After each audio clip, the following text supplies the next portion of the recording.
Oh.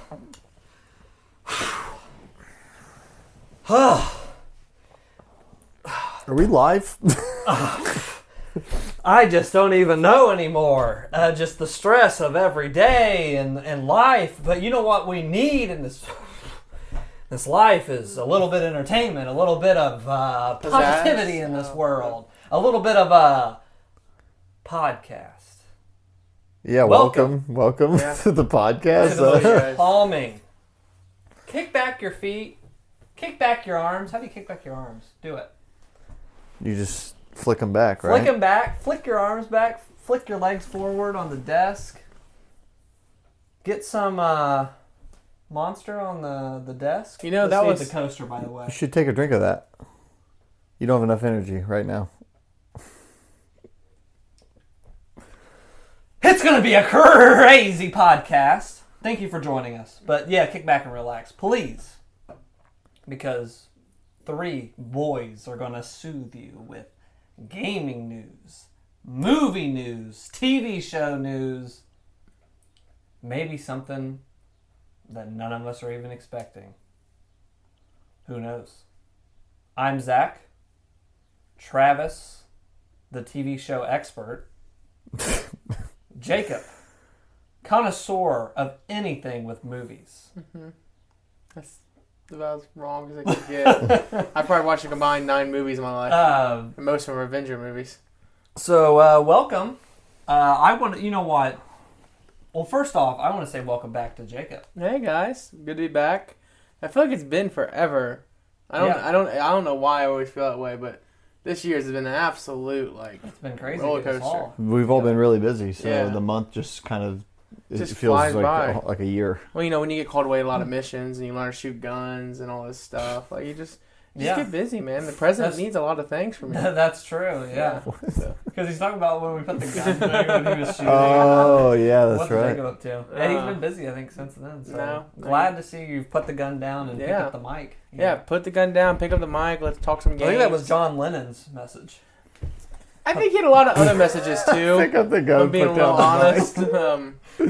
But we don't need to go down that rabbit hole. At least not today. Maybe it's another dark web podcast. Yeah, dark web podcast. Check out the dark web. That's a great idea. Let's put our podcast on the dark web. DweeBros podcast. I think we get a lot of hits.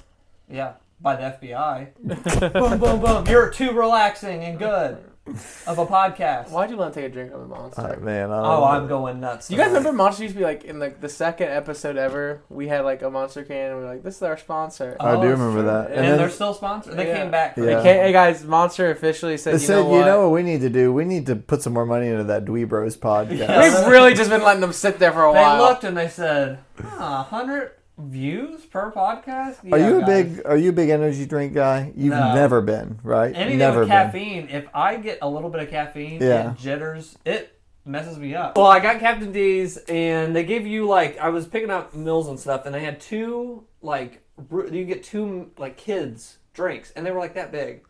And it was root beer and I was like, oh, I could do that. I hadn't had caffeine. I hadn't had caffeine a year or so. And I drank those 2 kitty root beer things, and I was the whole night I had to caffeine just freaks me out if I have too much of it. So. Now, have you ever really drank many energy drinks? Well, back before November of last year, I was all about the Mountain Dew Kickstarters. That's right. You like those? Those are the pinnacle of the gamer attitude era for me. I've always been a Monster guy. You can get these at your local Ameristop marathon. No, I like Monster. I think I've learned since I stopped having caffeine since November that it's definitely not really needed. It's not really. I really I drink them very infrequently now. Yeah. I mean, maybe one every few months now. The whole idea of that though, I remember I used to have a roommate who he would literally set his alarm 10 minutes before he's supposed to get up, and that alarm would go off and he'd take a caffeine pill. Oof. And then 10 minutes later, he'd wake up and he's like, I'm full of energy. And he was good to go. And I was like, I don't know if that's what it's meant to do. That's crazy. Yeah, I think we all know that roommate too. Maybe our viewers do too. They might, but I don't like to throw people under the bus. Only when I'm Oliver, I like to do that. So. Yeah, that's true. But yeah, with all that stuff out of the way, let's talk about games. Okay. Yeah. What have we all been playing this month? Yeah, so I honestly only have one game that I sank my teeth into this past month. Dark Souls 3. Yeah. I've been playing it too. And I have beaten it, so I have completed the Souls. Did you beat the DLC? Did not beat the DLC. Did you beat the DLC of Dark Souls 1? Nope. Did you beat the DLC of Bloodborne? I guess I have a little tiny side path. Sounds like you haven't completed jack squat. Sounds like you haven't completed jack squat. I finished the main games. All the games are done. Not their little... Reset Era said you're done. That's okay, as long as they say it. That's the Bible. That's a big close of a chapter. Then you beat me in the marathon. Yeah. Them all. Well, I did. To be fair, you played the DLCs. You're right. It all goes back to the DLC. You're right. No, yeah. So if we take the DLCs out, so we'll call it a tie because I'm in Dark Souls 3 right So now. Dark Souls 3. What do I think? I think it's very good. I think me and Travis have been having a lot of discussion because he's now playing it as well. Where does this land in the series or whatever? Dark Souls 3, best bosses. Anybody that wants to fight me on that, I'm right here. Monster in my hand. Best bosses of any of the games? Best bosses consistently throughout the game. And I love Bloodborne. I think that's my favorite. But this has like just the most fun fights with the bosses, and the bosses like I don't know. I had a great time. I just was rushing trying to see the next boss. I was having a good time with that. Areas, I agree. I think some other people. I think you were big on being linear. There's nothing surprising. If you've played all the other ones and got to this point, there's nothing that shocks you. There's no shocking like environment or in all the old games, something would come out and like that would shock you or like there'd be a big twist. Yeah, but there's not much of that at all. Really, even in the late game, Dark Souls 3. Not really. Because I'm early, and I mean, I'm 10 hours in. I beat my first Lord of Cinder, which is kind of the big part of the game, is fighting the Lords of Cinder. There's like 4 of them or 5 of them, so I beat the first one. Which I liked too, versus the other games, is I kind of knew what was going on too. Yeah. Like this and Bloodborne, the only thing I have a tiny grasp. Yeah, the story's presented a little more clearly than the other Dark Souls games, but... Yeah, you kind of alluded to it. Yeah, the story. I'm just joking, dude. But one of the things that was weird to me so far, and how far I've gotten, and you kind of said it, is how linear it is. I've been playing for like 10 hours, and there's been only really one opportunity to go off on a side path, and it went a little ways, but now it's dead ended. So now I'm back on the main path. There is no like within the areas. There's some little strands of you can go down this hallway or that hallway, but.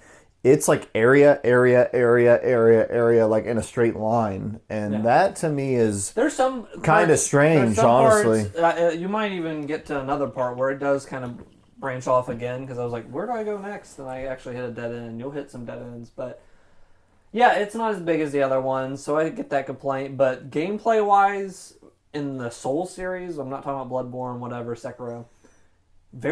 My favorite, because I went back to Dark Souls 1. I'm trying to replay the series now and see with fresh eyes now I've played them all. What do I think a second time through? I'm playing the games a little bit differently.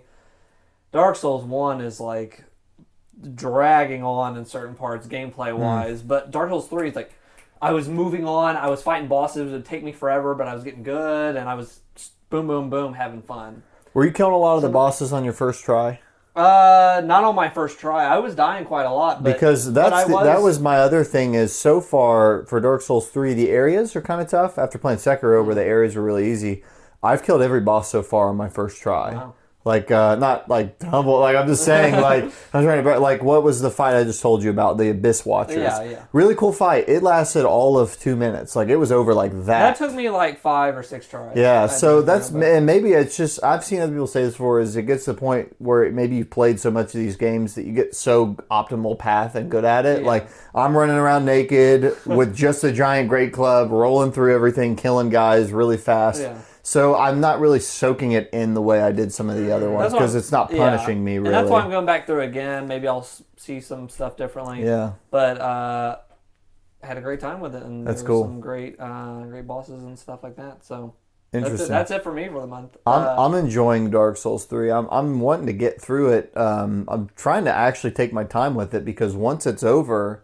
I'm all caught up as far as that series goes. So there's other stuff like Neo and different things I can play, but that would be the end of that. So it's kind of interesting. Interesting. So you said you started playing Dark Souls 1 again. How far did you get? I am in up to the Moonlight Butterfly. I'm in the Darkroot Basin area. Yeah. I got to. So even right then, like going back to area and being more cognizant of what's going on, that Darkroot Basin, like the sound design and stuff, and how dark everything is. There is a mood. There's so much mood and atmosphere to Dark Souls 1. It's very dark. It's very whatever, and that kind of does not happen as much in Dark Souls 3. There's like one or two areas I can think in my mind that have that same atmosphere. Stuff But we kind of we're starting to have a conversation where, to me, it's like there's the world. And then there's the gameplay. And to me, the gameplay with each game in the Dark Souls series gets better and better and better. Mm-hmm. And the world gets more and more and more linear, more and more and more repeated, more and more and more narrow. So, like, where you fall in that, what you prefer as far as gameplay versus the world and the atmosphere and the variety, like, which one you prefer will probably impact which one you like the most. Yeah. That's why I think I like Dark Souls 2 the most, because it falls right in the middle of that thing. It's got a very diverse world, but it's like 4 or 5 different paths, as opposed to Dark Souls 3 where it's like 1 or like 1A and 1B. And the gameplay is really good too. So you like Dark Souls 2 though? I have nothing to talk about Dark Souls. I think the dumbest thing it's ever made, but it's okay. Yeah. What have you been playing this month, Jake? So I have been playing a lot of more video games. I actually had to catch you guys up from 2 months ago because I started playing like certain games, but then I kind of stopped for a little bit, waiting for some updates to come out. So, one of the games I picked back up, which I think is absolutely, like, it's so funny when it takes an online game. So, when a game comes out and it's strictly an online, like, multiplayer-only game, it has to be really, really well polished in terms of just servers, basic gameplay, just game modes, maps. There has to be things that are available for people to play that game. And either it's an MMORPG, something that's like, hey, there's a long, you can play with whoever you want. There's a roadmap, this is the content. Or it's a shooter. Like, it's one of those two. Like, you don't see genres like a racing game that's strictly everything online. Like, not happen. mainstream at least. Yeah, well, I haven't heard one. If you guys have heard one, let me know, but I haven't. Some of those racing sim games are pretty online focused, but Sounds terrible. But, so Star Wars Battlefront 2 was a game that came out, obviously. We've talked about that game. Yeah. It went through development hell. It went through press release hell. It went through first impression hell. Like, it was awful. Like, everything about it was just terrible. But here we are now, sitting here 2 years later, and this game is a great game. Like, it really is. Like, I felt like it wasn't that long ago you actually did return and you liked it then. I did. But there was still, then it died down with updates it died down because, like, the thing's just kind of, like, there's still overpowered star cards where people would, like, have these star cards because they level it up to a point where it's like, wow, you're super OP. Like, it's really hard to defeat you. The maps were kind of boring. There wasn't, like... Will you explain the star cards thing? Because maybe people haven't watched and are aware of what you're talking about. What's cool about Star Wars... Well, not cool. Star Wars introduced a progression system that was all based around star cards. You can unlock, like, equipables like grenades. You can unlock, a shotgun, depending on what class you play as. And it was all from these cards. Yes. And so in order for you to unlock these cards, you have to level up a class. And you have, like, an assault class, a sniper class, a heavy class, a specialist class, whatever. And as you level up that class, you get more cards available. And then you get points to level up those cards. Well, it gets to the point where you can level up a card 5 times. Well, I'm currently, I can tell you this right now, I'm like a level 36 assault class. That's the only class I play because darn near any other class for me to play, it just would take me forever to ever level them up. And I'm still not even at any level 5 cards. Like, I have none. I have a 1 level 4 card. And it's the one that gives you health. Why don't you pay the microtransactions? They got rid of those. So that's the thing, though, right? So other people have those leveled up cards. So what happened early on when the game first came out was people could buy experience and get these star cards really quickly. And then they became super overpowered.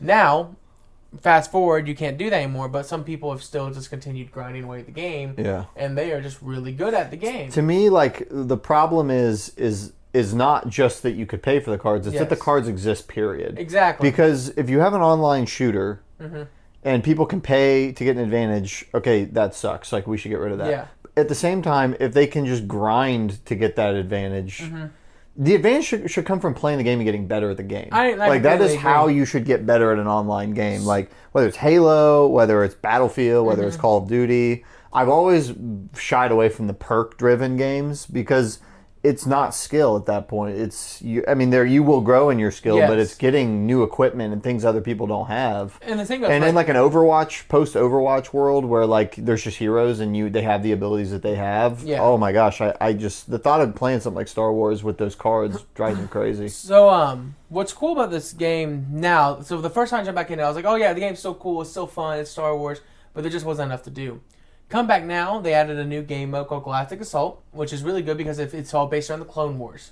They now brought the Clone Wars. Is that where you go planet to planet? Yeah. Oh, they added that in? Well, not like not planet to planet. I'm sorry. It's where it starts as a dogfight on the ground. It's a new game mode. It's like a battle mode.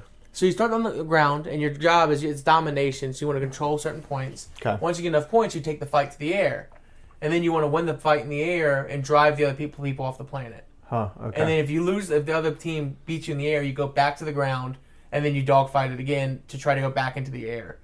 And so it's like a constant tug of war of ground and air battles, which for me that's awesome because that's the ultimate like Star Wars experience. Plus having the Clone Wars finally included in the game where they said that it was coming. So we got new heroes like Anakin and Obi-Wan was added into the hero pool, and you also had people like General Grievous and Count Dooku. So I put about 20 hours into this in about like a couple weeks because I was recovering. I didn't have anything to do. So I'm playing this game and I'm like finally be able to get in there and kind of experience it. I had a really good time. It was really, really fun. But again, I completely agree with you. The star cards still show their head. Yeah. What's cool is I found out there's an update where they're changing their matchmaking process. So, believe it or not, Star Wars Battlefront 2 player count has risen to peak first-time buys. Like when the game first came back out. To the point where I'm like, this is it. And now DICE is producing all the future content. EA is not involved. So all the future content... Well, EA owns DICE. Yeah, I know, but like DICE, the department, like that, they're like... They're not being told, like, hey, this is what you need to do. Because like what was happening was... I mean, they're owned by them. I know, but like, here's what I'm trying to explain. EA was funneling down like an idea that, hey, look, you got to produce this, and this is when you're rolling it out. Mm-hmm. EA's now moved on to other things. Like, they're no longer kind of supervising what DICE is like kind of doing. So that department is kind of heading up like all of the, like, hey, this is what we're doing. This is when we're rolling out. They don't really need to like go through those channels. So that's what I'm kind of trying to explain. I guess what I was trying to say. I know what you're saying. Like, loosening up the leash. Yes, it's not as like this is what you have to do kind of like thing. Yeah, but we'll take them at their word, I guess. I don't know. That's all I can say. Yeah, no, I believe that they said that. Yeah, obviously, if it's true, it is what it is. But for me, like the player count being that high, that's a huge that's a huge great deal. So now they're working on is changing the matchmaking rules because that's been the biggest complaint. So now they want to start matchmaking people based on where they're at their highest star cards. And start putting people together to where that's good. They're playing with other people who have the same amount of star cards unlocked. It's almost like at that point, maybe they should have just. Maybe should have been doing that from the beginning. Yeah. That's Guys, great. What did I say, though? I mean, online multiplayers, people figure them out over time. Obviously, they built up a player base again, and that's like the biggest thing. They've done a lot of cool things. Like, they did that... they had like a mode where you were playing stormtroopers at night, and they had the Ewoks hunting you. And it was almost like a horror game. It was almost like a horror game. Terrifying. It was almost like a horror game because you'd be going around with like flashlights in the dark, and these Ewoks would be coming down throwing spears at you and throwing rocks at you, like a horde mode. So they've been trying some really cool things. I own that game. I uninstalled it, and it would take George Lucas personally coming into my house and saying, hey, please reinstall this for me to do it. Because to be honest with you, I just don't want to give EA any kind of metric. I don't want to give them money. I don't want to give them time played. I don't want to give them an install. I want that company to drown. Like, I'm so over At the end of the day, like, I agree with you. But I think that's good that you're really enjoying it, though. That's fantastic. I just love Star Wars, and that was the thing I'm at. Like, and it's a good, like, honestly, the game's not bad. Like, that's the thing. Yeah. To me, like, the graphics, the gameplay, all that stuff was always solid. It was always the core of it, that structure and the way those cards were designed. Shame on you. You didn't even buy Battlefront. Shame on me. Number 3, third time's a charm. Oh my gosh. I think they're going to fix it. Star Wars Battlefront 3. I don't know if they're making a Battlefront 3. I would think that they would just keep doing this game. Yeah, I don't think they're making a third one because they're Fallen Jedi, Fallen Order, or something like that. Yeah, well, that's a different studio. Oh, well. Never mind. Maybe it won't happen. We'll see. But yeah, so that's why I did that for a long time, and then VR came back to me, and then yeah, you've been playing a lot of VR. Whirlwind. Oh my gosh. What are you playing on VR? So obviously I just picked up some other games. Like I was playing, Blades and Sorcery, which was another early access game and stuff like that. But I found a game that's absolutely the pinnacle of like the 13 to 15-year-old range of Jacob Ware. And it's called Pavlov VR, and it's a Counter-Strike game. It's a game that's created. It's people can go into Steam Workshop, create maps and all that stuff, but it's a shooter simulator. Oh, so wow. all it is, it has a bunch of guns installed. People were like, this one's pretty good. Let's make Counter-Strike. So they made Counter-Strike, basically. They installed a bunch of Counter-Strike maps. The rules are the same. So you start out each like team deathmatch or search and destroy. Someone has the bomb. You load up. You buy. You get money. How do you do locomotion on that? You move with the analog. Okay, with the analog. Yeah. So it's straight through. Okay. Yeah. So like there's no teleporting. It's Does it feel okay? full motion. I'm great. I can handle VR like a champ. I think people are adapting to that. Maybe They they are. have I've never eyes. tried it, but So then our kids will Honestly- get our genes and they'll be able to. Well, fully play at first, from like birth. when we talk, I remember because you said like you can feel like you can get motion sickness sometimes when you go. I can play for long bouts, but the first time I ever got it was when I was playing Batman Arkham VR, Yeah. and I was hitting that like hour and a half mark, 2 hours in VR without stopping. And I went, I gotta come back to the real world. I'm starting to feel sick, like just a little bit. I can stay a while, but there's a limit, I think. So I got in this mode, and I just have taken off with it. It's just your basic like Counter-Strike. If you love Counter-Strike and you have a VR headset, this is the game I recommend. You have what's the game mode? Traders, Trouble in Terrorist Town. I don't know if you guys ever heard of that one. That's a No. Gary Mod's game. Okay. So it's a game in Gary's mod where there's a trader and everyone's civilians and you're trying to figure out who the trader is. And you use guns to shoot everybody and kill everybody. oh, nice. And what are you all? What are you playing all of these VR games on? I had an Oculus Rift. I actually got rid of it and got the Rift S. I just got it. Okay. And the Rift S is awesome because it has no sensors. It doesn't need sensors at all. Yeah. Wow. And So you're playing that on the Rift S? Yes. Oh wow. And it's, I didn't know what games because I feel like not all games are compatible with the cordless one. Yep. No, it's not cordless. The Rift S isn't cordless. It's sensorless. Oh, it don't Yes. have the cameras. It's sensorless. But it does have the cord. Yes. Okay. The cool thing about the Rift S compared to the Oculus, there's three things I think that really stand out above all. The Oculus, when they first made it, they were like, we need to have people be able to see where they're at all times. So they made a little crevice in your nose to where you can look out of no matter what. Some people hated that because they want full immersion. Yeah. So then, on the Rift S, they installed these cameras, and these cameras are made for tracking. There's one up here, two on the sides, one right here, and one at the bottom. And guys, it's that's great. spotless. Because people with the PSVR, I'm blind. Yeah. I put that thing on, and I have to like reach around where the DualShock is at. So that's what I basically. thought. So Yeah. what they did was they got rid of that little nose piece, and I thought I was like, oh no, it's going to be one of those things. But with the camera, that's awesome. Well, yeah, so it's a Guardian mode. You activate it, and I can see everything outside of Yeah. me. I see it all. Yeah. So I like. So now when someone's trying to play a trick on you, like de-pants you when you're doing I can VR, just click the button 3 times. you could go, stop. Yep. So it happened the other day though. Scare It was like somebody. Josh was walking in there, and I heard footsteps. So I just clicked the button. I looked, and Josh was like staring at me, and he doesn't know I can see him. So I was just looking at him, acting like I was playing, and I Yeah. just could see him the whole time. And I could tell like in his head, he's like, I should do something to him, but he Oh, didn't do that's it. so funny. But that's awesome. Like that to me is like VR 101. Like that. That'd be really bad if he like started stealing from you. Oh like, my looking gosh. to like steal from your I'm wallet. like, Josh, what are you watching. doing, bro? You need to like. I be see you stupid. stealing. Yeah. So yeah, I mean, Pavlov VR to me is like, this is really awesome. This is really cool. But not only that, like, the level again, VR is just constantly being pushed. Like now, Valve Index is starting to say like, oh, we're about to come out, which I will never pay $799 for. Is that what it's going to be? Yeah, But what if it has Half-Life 3 at launch? I could care less. I haven't played 1 or 2. Okay. Yeah. What would you do for Half-Life 3? I wouldn't pay $800, honestly. I don't know. I wouldn't do it. It would depend how good it looks, honestly. I don't know. I just and I guess I kind of wanted to ask your guys' opinion with this because we're starting to the point where I think like VR generations need to be defined almost. And I don't know what you guys think. How much you guys looked into this? How much? I think the next gen PSVR has got to get rid of those wires for one. Better because as much I love the freaking PSVR, but it kind of piggybacked on old technology using those move controllers. I think those things got to go, and we got to have new kind of like kind of a Nintendo Labo VR thumbstick kind of things. Even like the Rift has or whatever. I think those are cool little changes. So I think those wires got to go for second gen, and those camera system setup thing has to. I don't know. Yeah. But I know that will lead to, if you don't have the wires, that's going to limit the tech-wise, like the resolution and stuff. You don't have a wire going into something better. Because you can only fit so much technology in that, so I get that. So I get the controller thing. All I care about is better resolution. That's the big thing holding it back for me. That was, so like, with the upgrade to Rift I really don't care about the wires. The resolution was upgraded, and like it's so noticeable.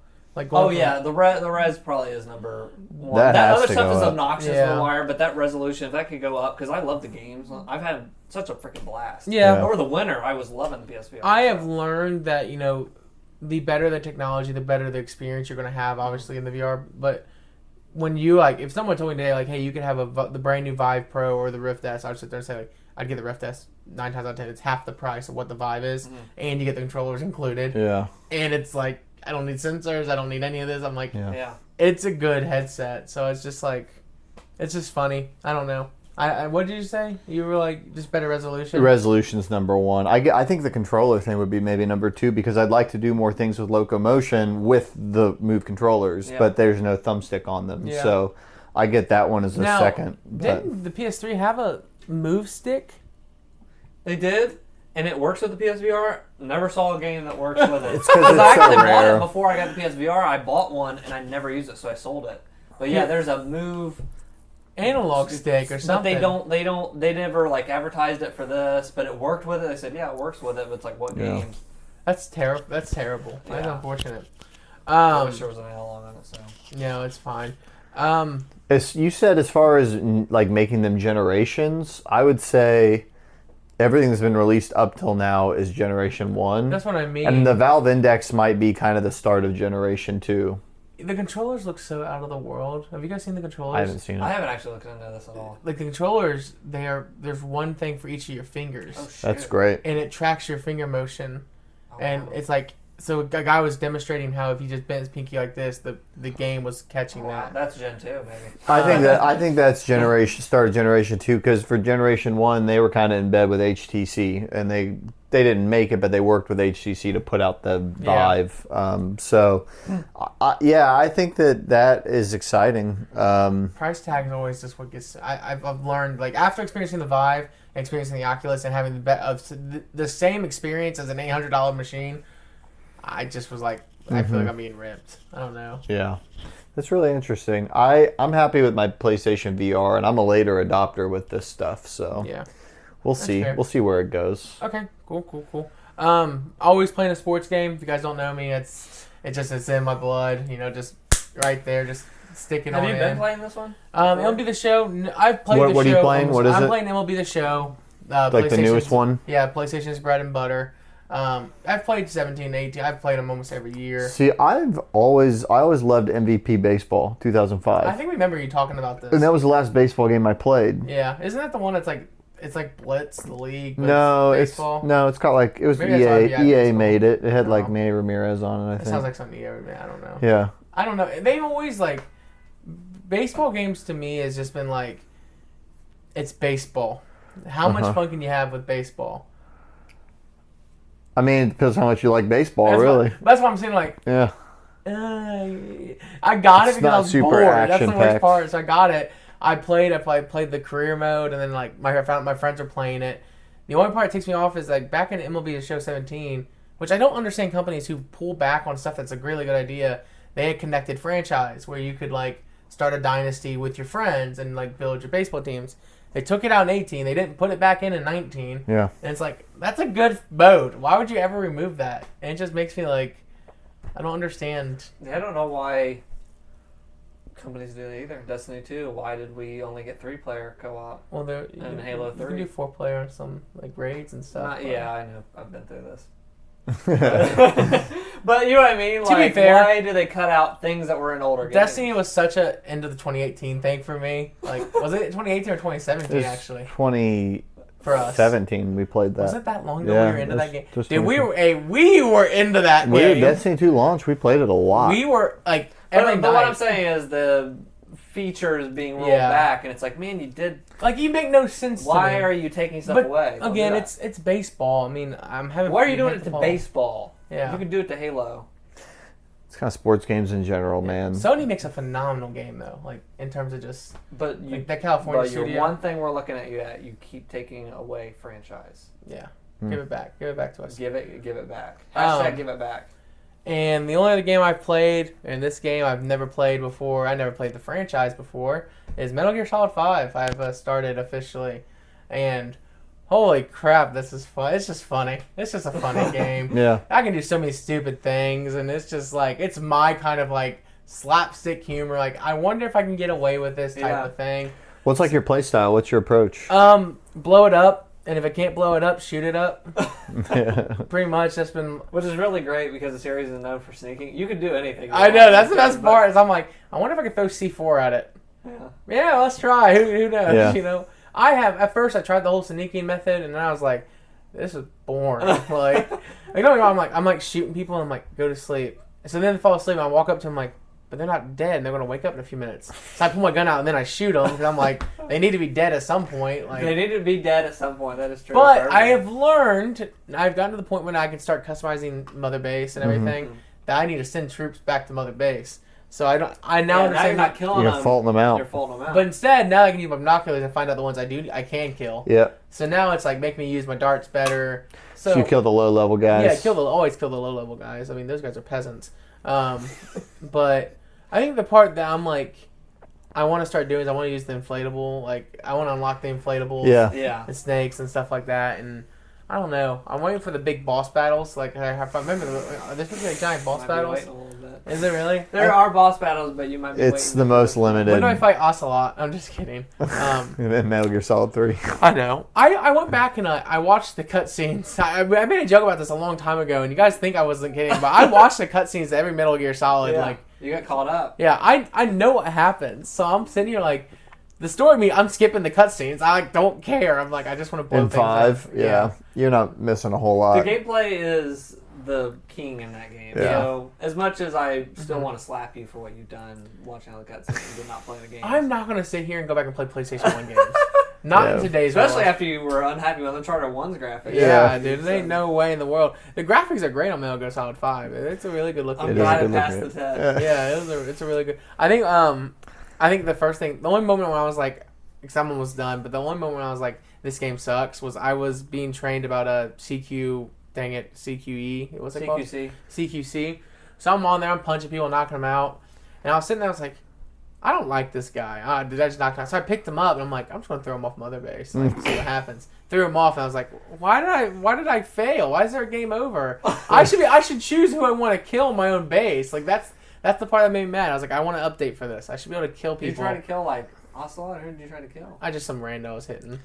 Oh, okay. Yeah, I just didn't like him. I don't know. It just didn't rub me the wrong way. Game developers, he just didn't like him. I do like I can take a shower whenever I get back to my base. You should try Grand Theft Auto 5. I've played Grand Theft Auto 5. Well, with you playing Metal Gear Solid 5, I want to bring this up, and I know we don't have it necessarily on the list, but it's kind of more recent news. And we're kind of transitioning to this part of the show anyway to our more gaming news. Yeah. Death Stranding is getting teased really heavy hard, by really Kojima. Hard. So I do want to ask you when we get to it specifically about if you're interested in Death Stranding. But before we even get to your interest or not, let's talk about our interest, which is, so probably when we're filming this, by the time this is up, we may know more, and maybe we'll do a little side video of us reacting or talking about it. I'm sure that we'll do that. But as of right now, Kojima really out of nowhere has started promoting Death Stranding, doing a lot of teases. They said May 29th they're going to drop something. Yeah. So I was curious if you've seen this. Definitely know you've seen it. We haven't seen a whole lot yet, but we know that I think we're getting a date I think we're getting a full trailer, probably some gameplay. I think we're getting some legit gameplay. I think we're getting the game. I think the date is they're going to pop up 2020. I think it's 2019. Really? I think this is a 2019 game. I'm thinking 2020. We're getting the game in PlayStation stores. They've been developing on the this game 29th. since 2015. And by the time you watch this, one of us is wrong, one of us is right. I think we're getting... It's one of those days. I think we're getting either literally the very end of 2019. I think we're getting like December 2019. Or I think we're getting January 2020. But these are the kinds of teases that don't strike me as a game that's over a year away. Yeah, well, these are teases where they're ready to at least give some... No, these are teases where the game are hitting the store shelves. We've had cinematic trailers 3 years in a row. Yeah. I have a feeling this is going to be a late 2019 game. Could be. So before we really pivot off of this, because this is the last time that we're going to... I mean, I say this and then we might be even more confused by the trailers, but we're going to know a lot more about this game in a couple days than what we do now.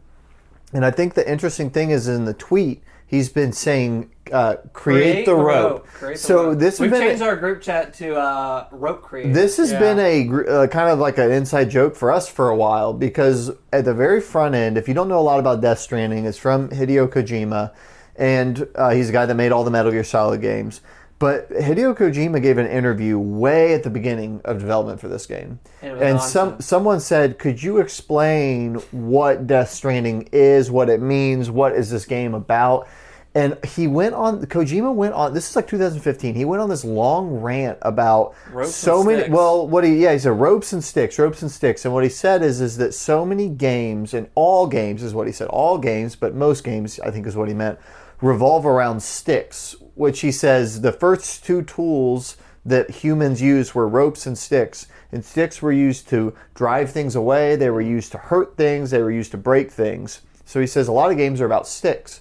He said he wanted to make a game about ropes, which are used to tie things together, bring things together. And so he said things. Well, okay, yeah, hang yourself. But so that was what he said. So what I've always been interested in is Kojima is the guy who didn't invent stealth gameplay, but really brought it, made it its own thing. Because like Wolfenstein, there were some other stealth games before Metal Gear, but Metal Gear really was one of the first big stealth games.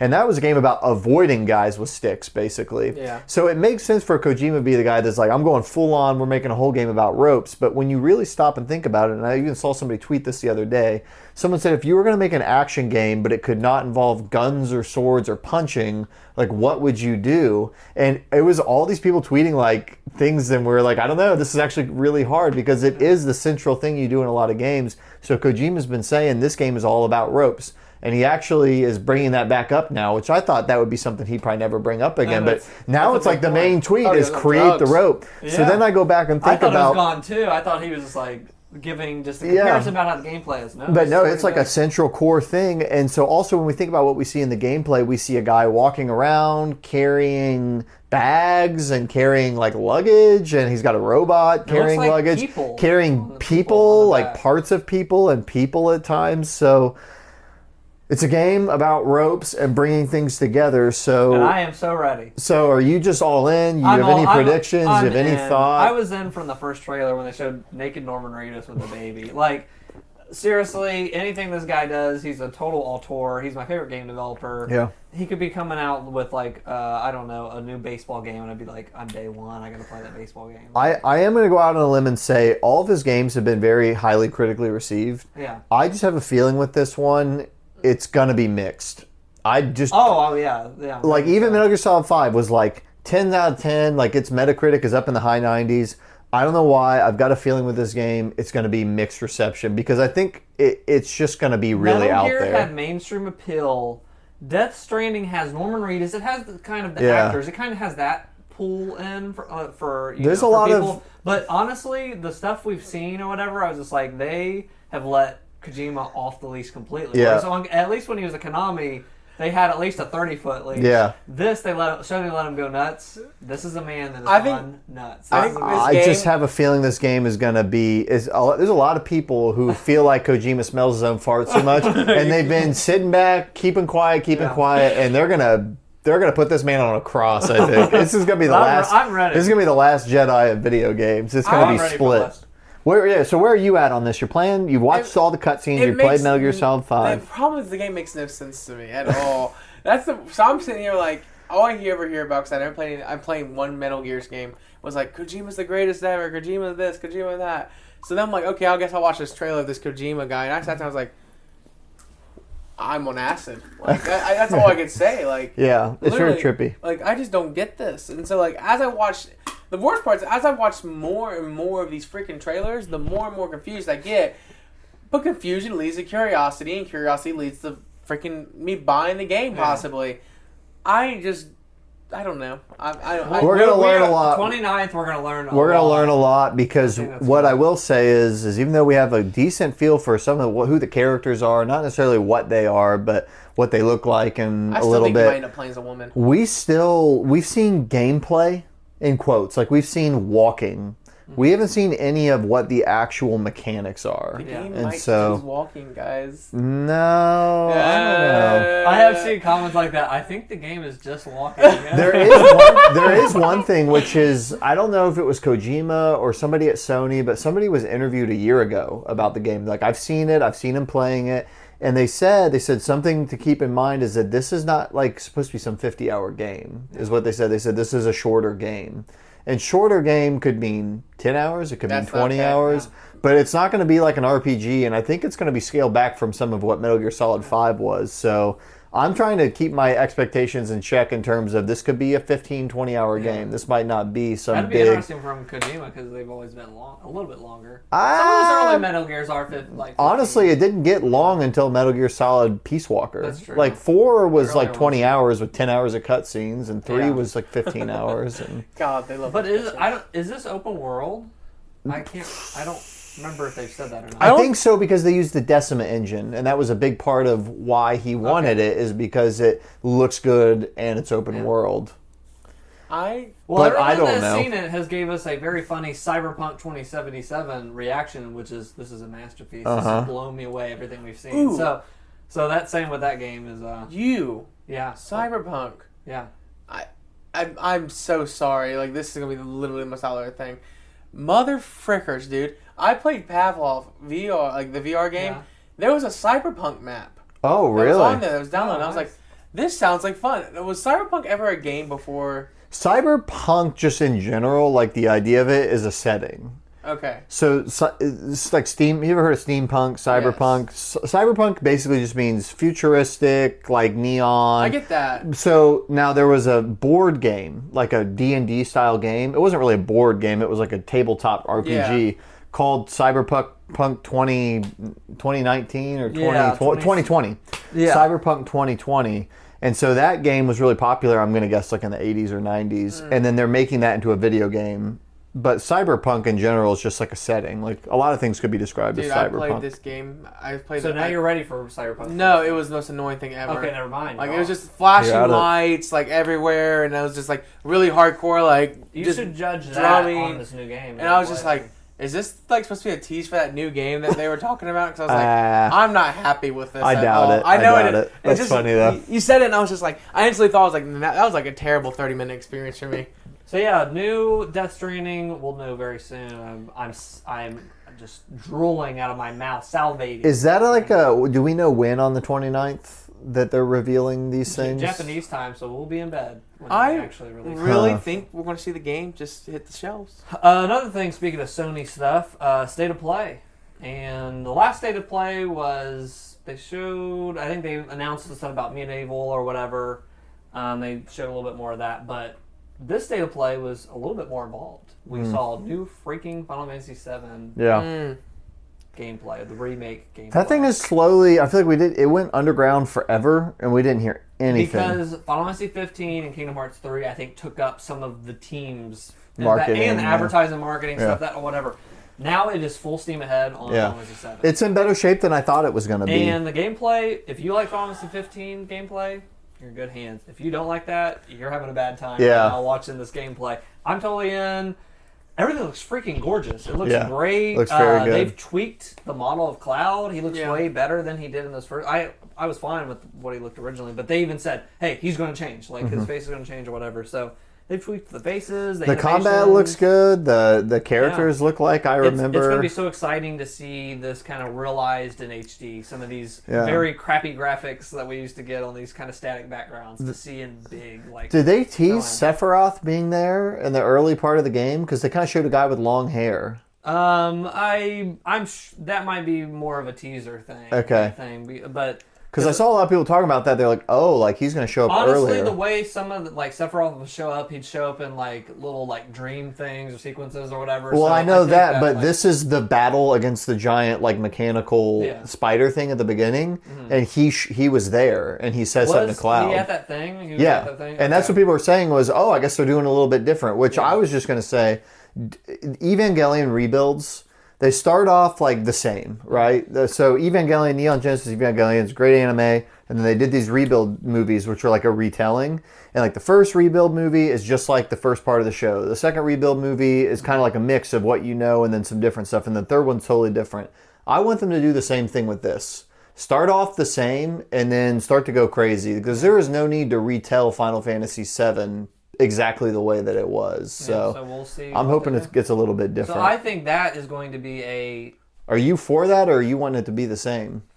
Oh, I'm open to whatever. I think that you should keep the same thread. You should keep the same thing. I mean, even that Evangelion semi keeps that kind of same kind of at least anchor to it. So don't go too crazy, but from that. But everything else you go nuts with. Like, just keep, I want to see the same area. I want to see these areas, reimagined. The thing that makes and some of the like things that you could do, like there's a place called the Golden Saucer and stuff like that. Had like mini games, Final Fantasy VII. I want to see that really crazy and keep some of this stuff. I don't know. The thing that makes me nervous about this remake is they said early on it was going to be episodic. Which made me think, well, we're going to get one and then we're not going to see one for a long time because this looks expensive as heck to make. Like, normally episodic games are like, I don't know, Telltale, where it's like, I don't know, like they can whip it together. I don't know, like it's not. But all we have seen is the first hour of the game. Yeah. We haven't seen anything in 4 years. Maybe that's what we're paying $60 for. My fear is we're paying $60 for the first hour and then we don't see it again for years. And it's like, if it's going to be episodic, that is coming on June. I think that game that might sneak in on 2019. I don't know. You think so? I don't know. It's funny how on Death Stranding I think 2020, but this game is take 30 years. It is episodic, so theoretically they could get the first part out. I don't know. In my bones, I feel it could be very late 2019. But if it's 2020, I'll eat my. I mean, when they announced this game, this podcast didn't even exist. So like they've had time, is what I'm saying. Is like get it going. I don't think we're seeing it. All right, so let's talk Microsoft and Sony. Can we just recognize this is the best time of year? Oh yeah, going up into E3. We'll talk about that. I didn't even say it at the front, but this is just the most fun. We'll talk about that. We have more to talk about that in a second. But Mike, you know what? Let's talk about Microsoft and Sony in bed together. Yeah. They have announced a cloud gaming partnership, and we don't know too much. They kind of mentioned it, and I don't think there was like too many details. Yeah. This blew my mind. I went out of town for a wedding. I leave town. As far as I know, everything's normal. You've got Sony, you've got Microsoft. They're kind of friendly with Nintendo. No crossplay. I'm up in Boston for a wedding. I fly back. I check my phone when I land. And like 2 days prior, I just read, oh yeah, and Sony and Microsoft agreed to a cloud gaming agreement where Sony's going to run its streaming service off of Microsoft's tech. And I was like, what? And then I looked at our group chat and no one had even talked about it. I was like, am I crazy? Like, when did this happen? And everybody was just like, yeah, this happened. I kind of saw it, but I didn't get enough information. It is pretty crazy the more you think about it or whatever, but I guess just wait and see how things go. Yeah, well, then it came out later that, yes, Sony and Microsoft agreed.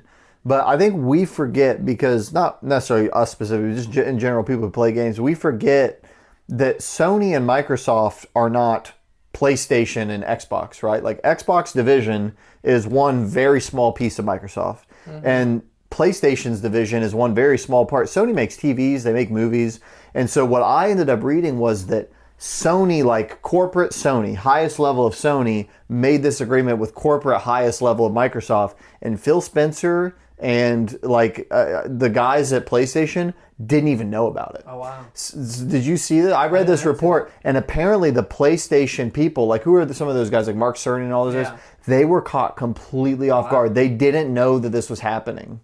Wow. And so that was what I read more recently, and that was verified. So that is even takes it up another notch of like you've got PlayStation who's been really holding up their walls. They don't want to join forces with anybody. They don't want to do crossplay. While their bosses are making agreements with Microsoft. I was seeing people saying this was kind of a play at Google Stadia. Oh yeah, it is for sure. Like, hey, we're gonna protect ourselves. That's exactly what this is. So the frenemies, we're gonna see how that goes. Well, and then it announced Nintendo also made a deal with Microsoft. Yeah. For the same thing. So I think what a lot of people think is what this really means is not necessarily that PlayStation will be on the xCloud Xbox gaming service, but that PlayStation will have their own service and it will run off of Microsoft's tech.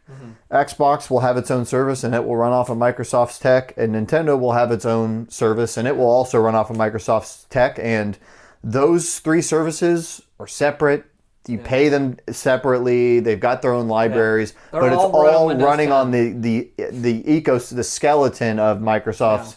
Which, I mean, they're all making these games on computers. So, I mean, at the end of the day, Microsoft's also giving them all the operating system to be able to make most of these games and stuff. So the gamer war, the console wars have changed. Yeah, it's interesting. It's too blurry now. Yeah. We're in the Black Ops territory. I think the only thing I can do is I'm going to go into my local GameStop and just start throwing. Microsoft as a company finally found a way to leverage their advantage over them, and so now it's their best interest for Sony to make a lot of money. All I can do is go into GameStop and piss on the Xbox selection. I just can't wait to play my X-Station Switch.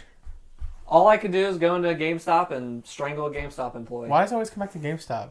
Because the console war just makes me mad. Yeah, the biggest loser in all this is definitely GameStop. Oh yeah, they're donezo. I'm not going to piss them off. Like, can we sign a deal with Microsoft? Hey, speaking of GameStop, this is I wish you would have found this. This would have been a good GameStop woes segment for you. But maybe this is a whole world woes. GameStop announced their new Pro membership features. The price went up from $14.99 to $19.99, and they took away the 10% discounts on used games.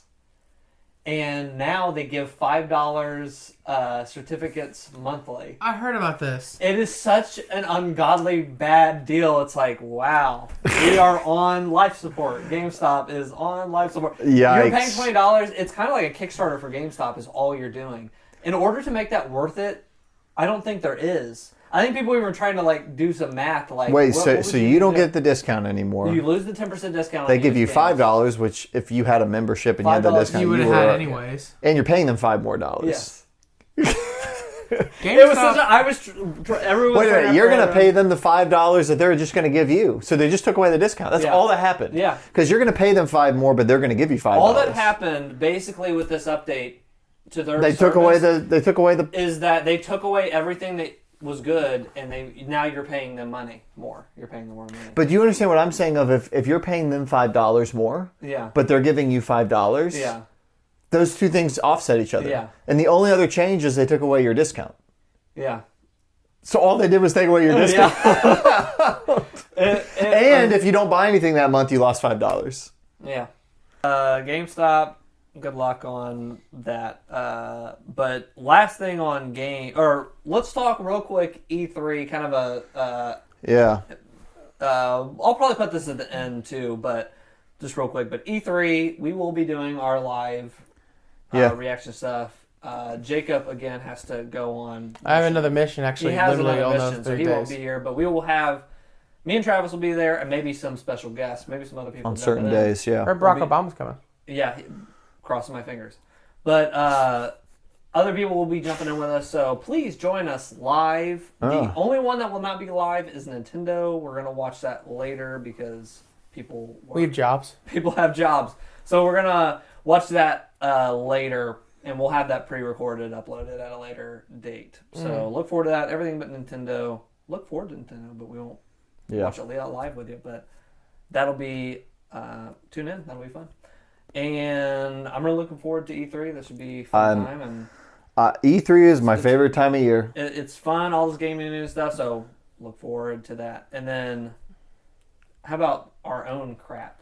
Let's dish our own crap. We've gave Sony too much advertising. Oh, we're talking my personal. Okay, so look, I have a very bad problem with like just being overly attached to people.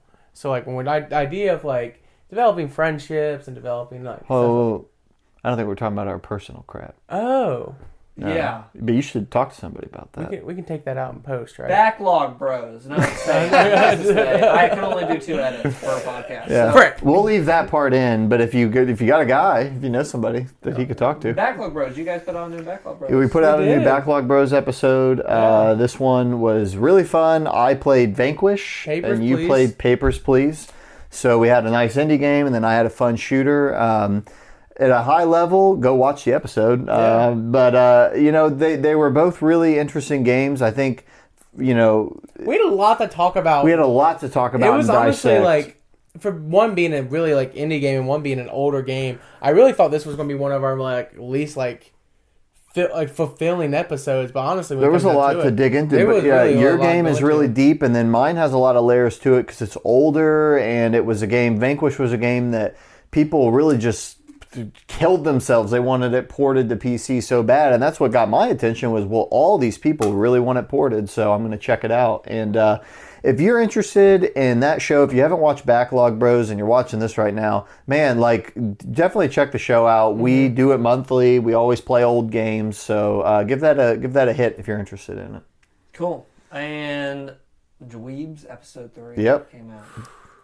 And you weren't here for Dweebs episode 2. I wasn't. So if you had anything to say about that kind of stuff, you were the star of episode 2. Yeah, man, it was the filming process was hilarious. I think in itself because when you came by and you're like, hey, here's the scenes you're gonna do, and like you laid it out, you laid the foundation. The only scene I dreaded was, and I was obviously a lot bigger than what I was now, but it was like I need you to run down the stairs and run back up them. There was about 16 takes of that. And mother frick, man. I'm a 400-pound man running up and down some stairs. I look at him, he's like, can we just take a minute? Like, please. I was home at that time, and I just hear like I hear you going up and down the stairs. We gotta do this now because we have daylight. I need the light in the stairwell. And I'm sitting there. I didn't like that one. Like internally I'm just screaming in my head like this is miserable. Yeah, I felt bad, but I really wanted badly what inspired that scene was Ace Ventura. Yes. With the freaking the slinky. He's in a movie with the slinky down those. And it goes all the way down to the last step. I just wanted the funniness of something going down the stair. That just always cracked me up as a kid. So I love that. But it worked out. It turned out funny. So. How are we going pretty like deep into like the whole like? Well, I'll let you because you didn't have a chance. It was your episode. So the idea like when you guys first presented like this idea and we talked about it and it was like, well, you're going to be a British YouTuber. I sat there. We talked about that. I sat there like maybe 2 weeks before. Yeah. And I was sitting there like, just were like, Jacob will be a British YouTuber. Like that's what'll happen. And I was like, cheerio. And I'm like, yeah, you got to hear it. Yeah. I was sitting there. I was like, and then at some point it became Australian. So I couldn't do it. I think you gave Zach a hint. Well, we were talking about it, and we just were like, and then we were probably a week out from really starting up filming because you were getting ready to film a bunch of stuff, and I was at some of that. I wasn't at all of it, and I just mentioned to you, I was like, I'll just tell you, I actually don't know if Jacob can do a British accent. I know you wrote the character that way, and when we came up with the idea of like a British YouTuber for a character, we thought that was funny, but I was like, I don't know if he actually can do that. So and we then kept the name. That's all we kept. We didn't keep the accent, sure. But it's funny because like Zach did show me. He's like, "Can you do the British accent?" We tried for a second. I was like, maybe. And it's like, let's just skip out on that. But so some fun stuff was filming you with the doing the YouTube video of crapping on Champ. Oh yeah, it was so fun. There's so much extra stuff, and maybe that'll show up someday. Or whatever, but there's so much extra footage of like crapping on random things. Literally, dude, like. I don't know what it is, but like the brain can just shoot pure bull crap out. I left one in there about the refrigerator. I love that, by the way. Looks like it was you jumped from magnets to being magnets on the refrigerator. Like refrigerators, who needs them? Because the magnet supply. That was the only reason the fridge was there for the magnets. That cracked me up. We don't need fridges. Like we don't. Why do we need fridges? So? I think I think the editing for me, because like when we shot it, I sat down, I was like, it was like somewhat funny. Mm-hmm. But when I finally saw the final product, I was like, man, like I feel like I'm watching a real YouTuber. Like it finally really feel like this is what YouTube is like nowadays. Like this is the over the top. This is the people are gonna watch it because this dude's an absolute moron. But because he's an absolute moron, it makes it funny type of YouTuber.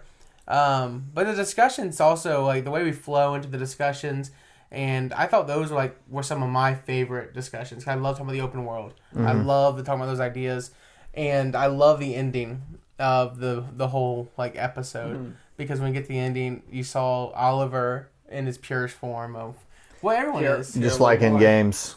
Well, you have to recognize like.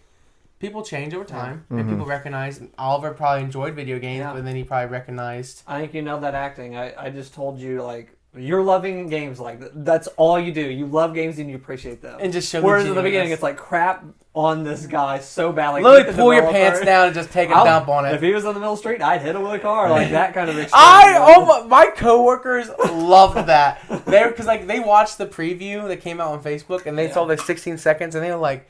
Why did Jacob say he hit somebody with a car? Yeah. And so they all went and watched it, and they were like, oh, this is hysterical. Yeah. Which is awesome for me, because I'm like, oh, hey, now I look like a moron. But it's cool, because I had so much fun doing it. I love that arc of that character, too, because that also, we talked about that a lot on this channel, because I think our first year doing a podcast and stuff, we were finding our footing, because we would cover news stories of stuff we didn't really like, but it was just a big news. Like, we would talk about games that none of us played that were a big deal and big controversies. But then we kind of got to the point where it was like, why are we even talking about some of this stuff? Like, if none of us played it, none of us like it, let's just talk about what we do like. Let's just be excited about that. And so...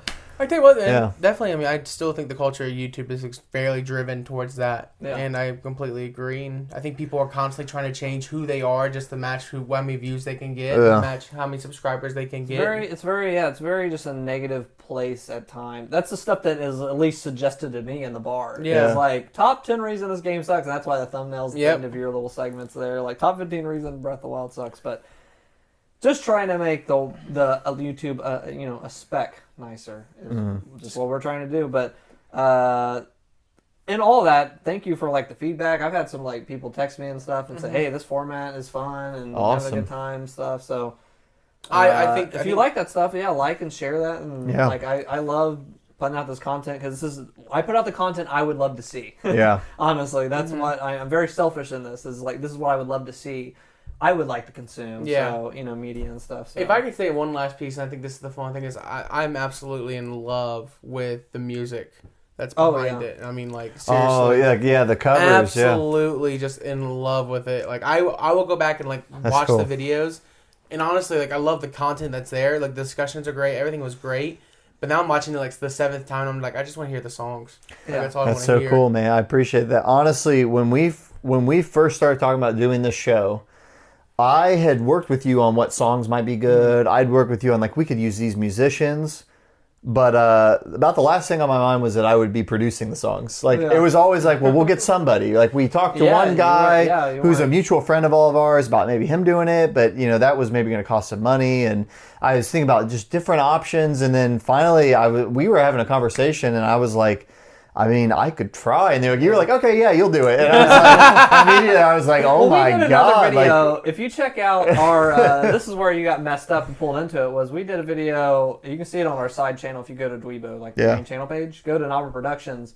We did a video for our buddy Zach. You've seen him in some hangouts and other else. But we did a birthday video for him, and we produced a song within 2 weeks. Yeah, literally, the guy, Zach, he was in a metal band in high school. And so the idea for his birthday was let's make a music video, and you'll play him, and we'll write a song. Well, so you came up with some lyrics. We grabbed our buddy Alex and was like, hey, record a riff. He just made a riff. I took that riff, added some drums to it, and we brought you in and whittled down those lyrics to like the bare essentials of what was going to be good, and then had you growl them out. And so we made a song like the most weird way you can make a song, but it worked, and it was fun. And if we did that 2 weeks, I said, I think you can handle a freaking video game song. It was one of those things of I ended up volunteering to do it, and I'm so glad I did because I learned so much. Like, and you guys have already seen the song in the first episode, Ocarina of Time, and then the song in the second episode being like Forest Stage from Tetris Attack, and then Crash Bandicoot in the newest episode.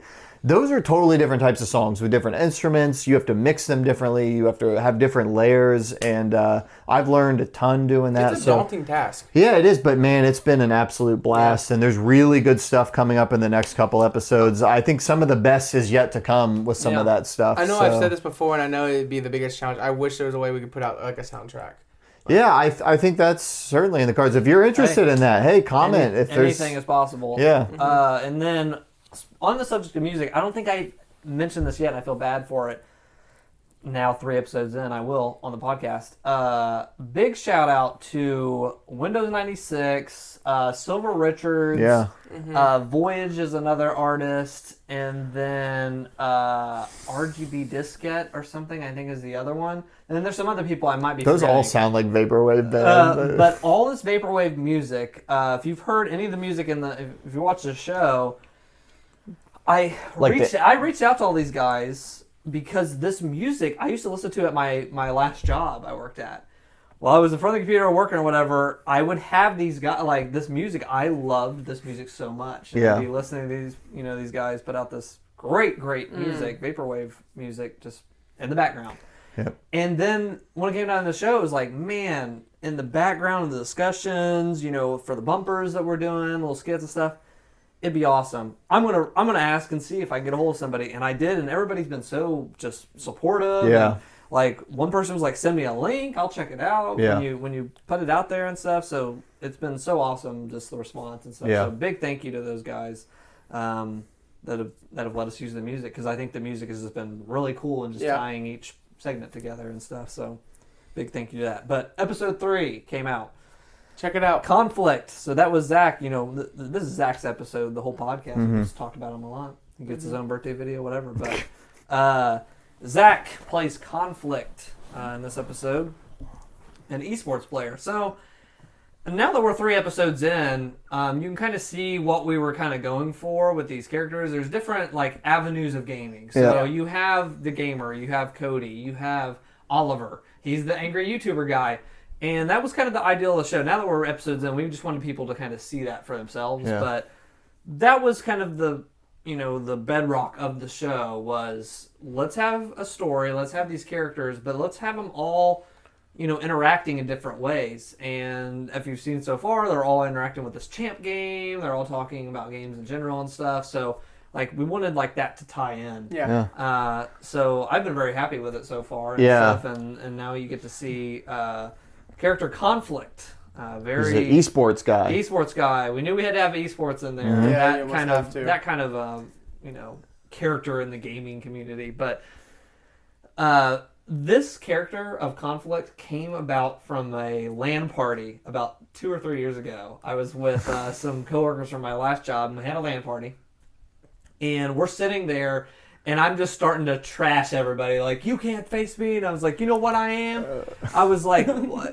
And I was trying to think of Fatality. Do you know who Fatality is? He was one of the first famous esports players. Okay. And it was Fatality, and it was using that leet speak. They used 7 instead of T. Oh, yeah.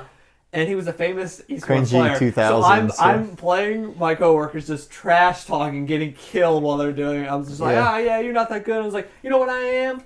I'm freaking Conflict. You know who that is, guys? And they're like, and I was like, wait a second, what's the name of the guy that was a famous esports player? And they're like, Fatality, and we died laughing. That's what that's based on, is trying to figure out Fatality's name, and it was Conflict. So I created this persona of Conflict. We were in those LAN parties, you know why they call me Conflict? I don't get along with nobody. And I would just go, Conflict! So I just gave that to Zach and just let him go wild. And, he really owned it, too. Yeah, he does. Zach's one of my favorites to see act for our videos and stuff. He's just goes extreme. So... this episode I think was honestly the hardest. It might be the hardest. I don't know. It was a lot on the music side for sure. We had 2 songs in it. Yeah, there's 2 songs. Dire Docks, and then Crash, which Crash is 3 songs in one. Mm-hmm. That little thing you might not realize is Crash was just going to be the main Crash theme song. Yeah. That was all I really told you I was going to do. But then when we got in the studio and started recording it, I was like, I really like the Crash 2 theme. So I kind of played it in the studio, and I was like, Greg, you've seen him playing bass, and he was like, Greg, can you learn this bass line real quick? I want you to lay down the bass line for Crash 2. Yeah. God bless him, he learned it in the studio and did it. And then I was like, let's listen to the Crash 3 theme song, Yeah. and we listened to it, and I was like, he learned this bass line, and so he did. And so like our recording session changed from like a 3-hour session to a 9-hour session, because I just wanted to get all 3 of those songs and weave in between them. So, and then on the video side, it was a lot. Yeah. You all are nuts. Yeah, it was honestly some of the craziest stuff between like just filming that music video stuff. One of the hardest episodes, just filming wise, but like editing wise, because of, I'll just talk about the editing wise first, maybe some video stuff later, like filming it, but like editing wise, I mean, it's in the thumbnails, whatever. Like, how do you talk? Because we wanted, in the esports community, it's a very toxic at times community. There's people just, you know, being bigoted or just saying racist things or just getting in trouble and whatever. Yeah. So like we knew we wanted that in there and like to, you know, to tackle that stuff. Like, because the community is like fricked up at times. It's like almost all together, like kind of fricked up. It's whatever. In that, how do you wrestle with that? How do you wrestle with, you know, we knew we wanted to talk about too, like in bumpers or like the show is about gaming culture. How do you talk about Gamergate? How do you talk about like these like, you know, Anita Sarkeesian, Zoe Quinn? How do you talk about these people that are controversial figures or whatever? And my battle is that the community, since 2014 when that stuff kind of erupted, it's kind of ripped apart the gaming community. Yeah, it's very it's two different distinct groups. So extreme split between the two. Yeah, and all you've got that. like your incel, like very like Gamergate, pro Gamergate dudes over here, and then you've got your very, you know, progressive, like hyper, like extreme diversity. Not that we're against diversity, but just like very over here, and it is like. Split. Never, it's with us, and like we don't talk about that stuff at all, really. We don't. Because one, like it just causes hell. But two, the reason we don't is, why my whole vision for this episode, because I knew I was going to tackle Gamergate or whatever, is how do you make fun of, and Mega64 talked about this too, and that is how I feel about subjects that I make videos about or whatever, is make fun of extremists. Yeah. Always make fun of extremists. Always, because that is the people that need to be called out. People that think whatever about whatever, it's like I can listen to whatever sorts of opinions. But there are some funny freaking people that need to be made fun of, and that is who I kind of lampooned in this. That's who I was going for. Let's make fun of the skit about I forgot his name, the gaming monk. Whatever. That was fueled from when this all came out. There was so much screenshots and like Anita Sarkeesian did this and Zoe Quinn. If we look at this screenshot and and at the point I'm looking at this because I wanted to know what Gamergate was, and I was like kind of confused and like what happened here with this woman. And I don't have to explain Gamergate to you, but looking at all this and looking at it, and then finally it hit me and went, this is a waste of time. What are you doing? You know what? You don't know what you're talking. It turns into conspiracy level stuff and death threats against people, and it's like, man, this are you having fun playing a video game, you morons? Like that's who the extreme I'm making fun of on that side. You can have like whatever criticism, whatever, but I'm making fun of extremists that go into this like psycho. Oh my gosh, this is this and extreme deep obsession, like creepy. And on the other end of that, the episode kind of leaves you. We also showed Jack Thompson, which is more kind of like there might be some viewers that are too young that don't know that, but he was the crazy guy on the news channels. Jack Thompson was kind of our gaming controversial time. And I love the opening of the episode. I predicted Columbine, and it happened a week later. Oh my gosh! This was the guy that, like, when I was reading game magazines and watching videos on the internet, you know, back in the 2000s, this guy was everywhere trying to like make it, you know, trying to get violent games, you know, like outlawed, trying to change the laws. He's the reason why you can't walk into GameStop if you're under 18 and get a rated M game. He was kind of in that, you know, part of that. And I wanted to show, you know, just like the controversies in gaming was this Gamergate kind of thing that's going on currently, and this kind of violent kind of guy and what he thought about games, and like tried to show those two avenues that are going on. Like, what should games be? You know, are games changing for the better? Are people trying to change games? You know, this person trying to change games. You have Anita Sarkeesian that thinks things could be different. And I just want to show those viewpoints, and I just want to show chaos.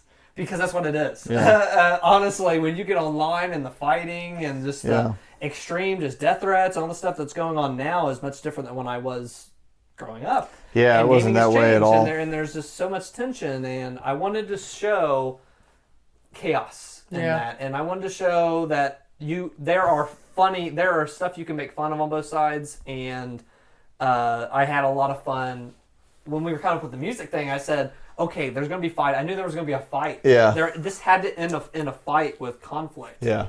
There was too much stuff bubbling at the surface. He kind of represented this kind of like, oh, are you a SJW? Or is this Justice War? He even says that at the end or whatever. And kind of that conflict of like, man, that was kind of crappy what you said. And we don't have to say, well, I never said the word or whatever. It just, controversy is kind of part of that. And like being an a-hole and... just not being kind, and it's like that had to end in a fight. So in going and saying that or whatever and fighting, it's like this has to end. And what do we do? Okay, we talk about platformers. Okay, we got Dire Docs. We know that what's a crazy like kind of fight thing? I was like Crash Bandicoot, and I told him let's do Crash Bandicoot, and then it made me laugh more and more. I was like, they're gonna fight the Crash Bandicoot game, but in editing, in my mind, and when we were putting it out, I said, "No, that's perfect. It has to be that." And in editing, I was having a great time because them going into Crash Bandicoot sounds like a zany, goofy thing, and it worked out great. It makes it a big farce. That as funny and as goofy it is, and it really is much not of a symbol as it is at all. Just as it seems goofy that everybody's playing Crash Bandicoot on a couch. It symbolizes the gaming world we're in right now of just like the fighting between Zach is just so funny cutting in between the music video and also... And there's people just having fun too and chilling. People just chilling, eating pizza and playing their games. The insanity to the point where... I mean, like, Kenny's eating pizza and trying to play at some point. Someone's throwing a mango. It really shows that we are just in chaos mode, and maybe people even watch that and just get mad anyways of what I did. So it's like, I don't know, like, you can't win any other way. But I made it, I stressed, I even talked to Travis, there was times I was texting, I was like, I'm worried at this moment about the episode, but I'm happy with it, and I hope that you guys enjoyed it. I wanted to make it again, making fun of extremism, and let's just have fun about games, and let's just kind of poke fun at. I think you did it. Yeah, I think it worked great. Well. Thank you. But and then on the filming side, it's so hot filming the Dire Docs. Dude, the shots of us on the beach, right? Yeah. Okay, so first of all, you threw us a curveball because when we filmed, so when we filmed like these, like us playing like in the woods or on the beach. We actually played a demo that we recorded before the final recording out loud there on the beach and then played to the demo. And he filmed us playing, so that way it would be in time.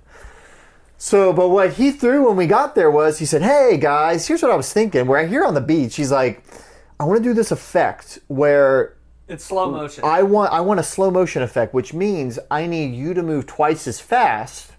And then I'll slow it down. I'll shoot it at a high frame rate and slow it down. So basically, he was asking us to take the Dire Doc song, play it at double speed, and play to it. Double time. And then he would film it and then slow it down to do a slow motion effect. So the problem is if you are familiar with Dire Docs, the drums, whatever. The bass and the piano were like...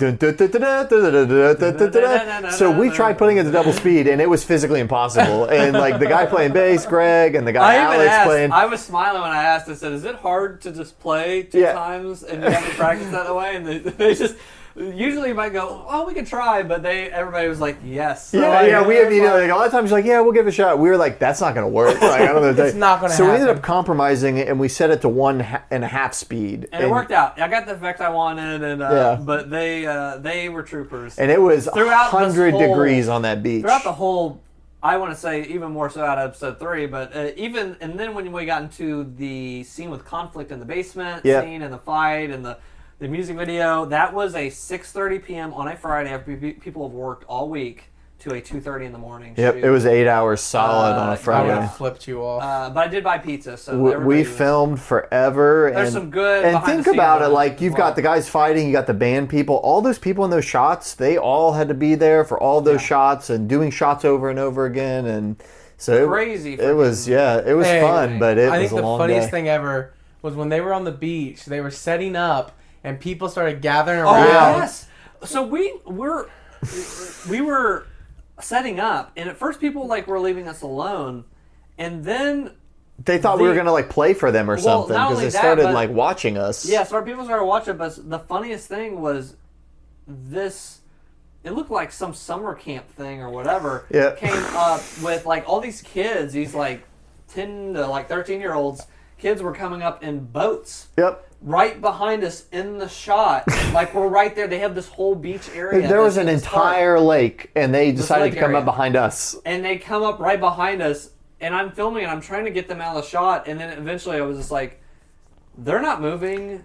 I'm just I don't know what to do. They're you can't tell them to move when they're out. I mean, they're right there, the whole area of the beach, or out in the boat area, and it's this is just weird. So there was people we were filming live, and then we're watching. It's we're filming something. Yeah. And you're camp guy. The camp guy told them to come out and do that. So that's why you see all the random people.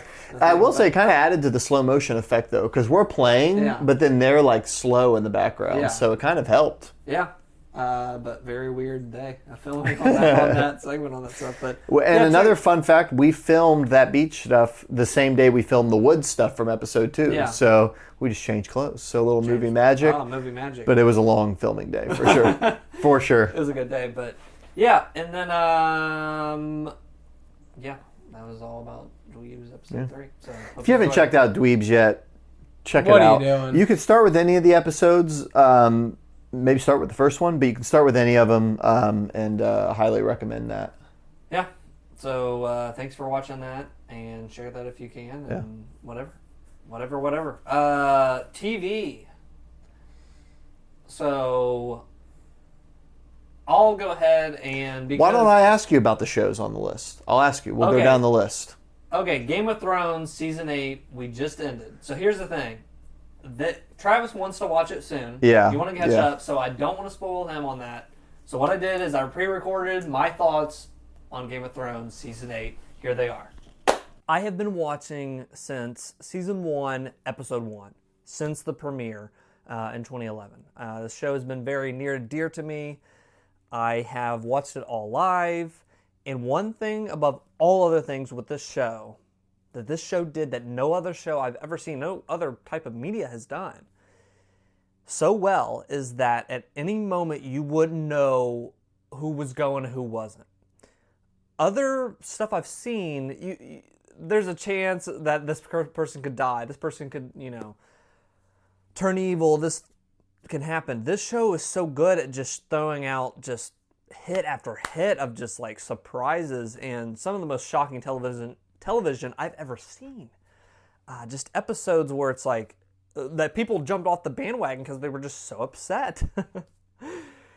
And it's overused. It's been made fun of to do this comparison, and I'm making fun of myself for doing it. But I really have to compare this show. This is the Dark Souls of shows in that this show is tough, that characters you might love might die. They might turn evil. They might...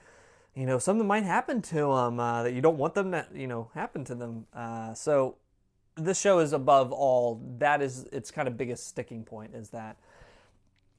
Another thing for me in the show was these long drawn out, they take their time. They took their time with just the character arcs. There's been discussion in the newer season if these character arcs wrapped up well. I do believe they did, but throughout the show, the changes that the characters take is crazy. Arya starts out as this little girl, the Starks are kind of, this family that you see at the beginning. They live in Winterfell, and this girl goes on to just do some crazy stuff. I don't want to spoil if you want to start the show or whatever, but well, actually, I will spoil some things. I'm talking about Game of Thrones. Just skip this part if you don't want to be spoiled. But Arya goes on to be this killer, this freaking just assassin and freaking loses her sight at some point. Man, Sansa goes from this kind of like bratty woman to this like powerful, like, okay, I can make decisions. I can like lead Winterfell, like kind of woman. And like she started, like all these actors started so young, and Bran looked like a freaking toddler, and goes on to, a spoiler alert again, in this new season, goes on to be king. Like incredible arcs, and they take their time, and everything takes so much time and waiting and political stuff going on. Which leads me to my other point that I love about the show is in that season 1, episode 1 premiere, that opening shot and what they're showing is these White Walkers and these evil, like zombie kind of things that are out there. And then you hear Ned Stark say, you know, winter's coming. And then from then on out, that's just a thing that they just is in the back of everyone's mind. That was always in the back of my mind was these things are freaking coming, and they're going to kill everybody. And the show does such a great job of all the focus is on this political game of who's going to rule Westeros, who's going to take the throne. And everyone is so concerned with that, and I'm sitting there like, oh, frick, I still remember the season 1, episode 1 premiere. I still remember Ned Stark saying winter is coming. Why are we focusing on this stupid stuff? So, wow, this show just really did a good job of building that up, that kind of tension of these things are coming, this is a problem, and as they go later in the seasons, these characters start to wake up to the reality of that. And that leads me to this final season. So, I have enjoyed the show throughout. I think last season was where the show took a turn, because that was when they actively did not have the book material to work from. And the writing, they start to lose out. And we've kind of complained on this channel before on games like Beyond Good and Evil 2. When they showed that, just constant cussing, and there's not smart writing, where the, seasons 1 through 6 have such smart writing, such smart dialogue of characters and the way they look at each other and the subtlety of all of that. Oh, just great freaking television. And then in season 7, it's like, we're going to effing do this. Yeah, that's what we're effing going to do here. And it's like, man, like, what happened to that? And there's gags in that that seem almost like cartoonish. Not that there's not funny parts in Game of Thrones. There's really funny humor. I'll point to one really funny part was when Tyrion with Cersei, and they're having a meeting or whatever, and he shows up kind of late to this meeting and drags this chair very slowly, and they're just pissed off him. You can just feel the tension in the air, and that was just a comedic, really funny moment. This just felt like there's gags of like really fast cuts of when I forgot the one guy that went on to be a scholar kind of guy. His name escapes me right now, but he was best friends with Jon Snow. That guy. In season 7, there's a fast cut kind of goofiness thing where he's cleaning up the library area. It didn't vibe with me with the rest of the show. In saying that, in season 7, also some of the biggest payoffs, some of the biggest battles we were waiting on. So freaking cool. So in that, like, some really cool moments, but they felt different from all the rest of the show. And at that time, they had passed up where the books were at. Not that they knew they knew how the books were going to end. They had talked with the author, but the vibe kind of changed. Does that make sense? I hope it makes sense. But so that brings me to, again, this new season. Season 8. 6 episodes. What did I think? Everyone online wants to kill the freaking writers of the show. They hate the directors, and I feel the same way when I felt about The Last Jedi, Star Wars The Last Jedi. I really enjoyed The Last Jedi with its flaws and humor that this kind of, season 7 of Game of Thrones had. I loved the kind of risk they took and things that they were doing. I look at the season 8 and I feel the same way. Like, people are crapping on this show. And one of the things I don't get is, one criticism is that Daenerys in season 8 has this kind of heel turn before the season finale. And some people were surprised about that, and I was I was shocked, but then I went, I'm an idiot. It was all in front of us the whole time. She has killed and done so many horrible things to get to this point that it was done to bad people that you didn't really, realize she had such a capability to do this horrible, horrible act at the end of this series. So I don't get that. That stuff makes sense to me. But yeah, I just felt similar in Last Jedi, where it's like, man, you're just crapping on stuff, and I feel like there's some really great content here. But again, to each their own. So the fight at freaking Winterfell with the White Walkers, that was the longest episode. That was some of the best battle sequences I've ever seen in television. One complaint, going to slice that in half right now. It was too dirty, it was too muddy, whatever. That, and I was seeing articles too coming out about this. We had a good time. We watched in a big group or whatever. On my TV, it's a newer kind of Vizio television. I think older model television struggled to show some of the detail, and it was too muddy or whatever. Number two on that, there's fire all around. It's snowing, it's cold, it's dark. There's like evil creatures. You don't want it to be super bright either. And you wanted to create an atmosphere of just like chaos and almost hell. The whole episode looked like they were in hell. And I think that's what they were going for, because these White Walkers are there. They wake back up like it's fricked up. And I think they nailed, as a filmmaker myself, they nailed the cinematography of that. And probably one of my favorite episodes of the whole series. Just incredible. And it took, watching behind the scenes on that, it took like 55 nights in the cold to do that. So everyone that was involved, like, hats off to you. That was freaking incredible. Just filmmaking, just sacrificial, just pain, like the suffering to go through that, of all those nights of filming. Incredible. But they made through that, I think it was worth it. They made some of the best television we've ever seen. Am I happy with how things turned out? Yes. I think there's one major complaint I had on this new season that I agree, and I think I've seen people that liked this newer season and hated it on the other extreme, that I've seen both people explain, and I am totally on the same page. Here's my major complaint. 6 episodes. Felt rushed in certain parts. This show always took its time. Most of them were 10 episodes long. We got 6. Why couldn't you have done a full 10? And even if not that, I think it could have just one more episode. If we even had just one at the very least, I would recommend maybe 2.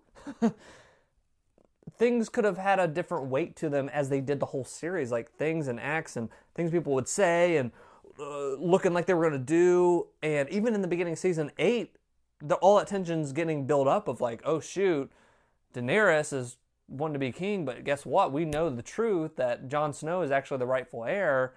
All these kind of tensions, and Sansa's in Winterfell, and all these people have entered Winterfell, and all that tension's great. It was a great episode. Why was that kind of looked over in all these kind of final moments? Like Daenerys taking over King's Landing. That's major.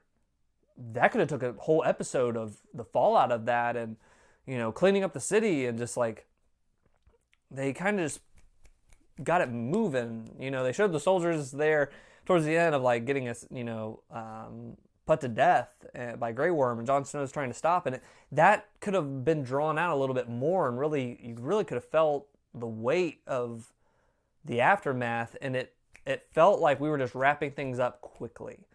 That was a big, big bummer for me in the season finale. And then when Tyrion shows up, he has a beard, and I'm watching it live going, okay, he's been in there a while, and he even says, yeah, I've been in there a couple weeks or whatever, and you've put Jon Snow or whatever. And we didn't get to see that interaction when Jon Snow has to, did he just flat out say he killed Daenerys? Did someone walk in on that moment? Also, that moment was like so heart-wrenching, and like, you felt a dagger in your own heart when that happened. Like, that was just so heart-wrenching, but it felt right. It felt like Jon Snow. That's when he got sent to prison. I agree with the end results, and I liked that kind of tension, or that kind of storytelling. Like, man, he had to kill someone he loved, and he lost somebody he loved again in his arms. It's so like heart-wrenching for this character, but he also knew he was the only one that could do this. Like, Tyrion couldn't. Tyrion was like, made a great point of like, then she's going to come for your sisters. They don't agree with her. So that really, stuck with Jon Snow, and he was the only one that could do that could kill her. But man, how heart-wrenching. And that freaking dragon, even though it was CG, you just felt for that dragon, like watching its mom, like just dead there. And so heart-wrenching, but it's like, man, it just had to be done, great storytelling, even, people might not agree, but great arcs of these characters. So, when Jon Snow, they're just like, yeah, he's been thrown in prison. We need to see that. Fallout, we didn't get to see the kind of, what we normally see. It just felt rushed. Give me 1, 2, 3 more episodes, to kind of see that, to have gotten, with the dialogue, how would that have gone? But they kind of rushed it. And I did like the interaction with Tyrion and all that stuff, but it felt very like pushed. It did not feel natural to me. It was kind of a bummer. I liked the end results. I liked Bren getting the thing. I think that was even talked about. I kind of thought that he might. I knew in my heart, going back to season 1 with Ned dying, it had to be a Stark on the throne. That felt right. Going back, you have to complete what you started. That's what makes great television, is you always have to you have to finish what you started in your season premiere. You have to finish what you started in that first kind of season, what you're building and stuff. And getting Bran on the throne, he didn't want it. I love the line of, but he doesn't want it and stuff. It's like, then why did you travel the way here if he doesn't want it? Or saying like, well, why is he here? It's like, why do you think I traveled this far? Like telling that to Tyrion. I thought that was awesome. Bran he's like a pimp now. I don't know. He's got all those superpowers, but I thought that was a great choice. Arya just moving on from her like revenge thing, and that kind of got taken care of in the fight at King's Landing. I loved the fight there with the Hound and all that. And the Hound basically being like, you will die if you come. Basically saying, revenge, if you fixate on grudges and revenge and always, like Arya was for so long, it will kill you, and I'm going to die if you come with me, because that is what I'm falling into. I'm falling into revenge. The Hound dies with his brother, the Mountain. And Arya, I think, knew at the moment he was freaking right. Like, he looked at her, and it's like there was an understanding. And I love that escape sequence and juxtaposing those two edits of her trying to get away and the city just basically just trampling her, trying to get out of there. I mean, it was the fight. It was freaking Daenerys like slaughtering all these people.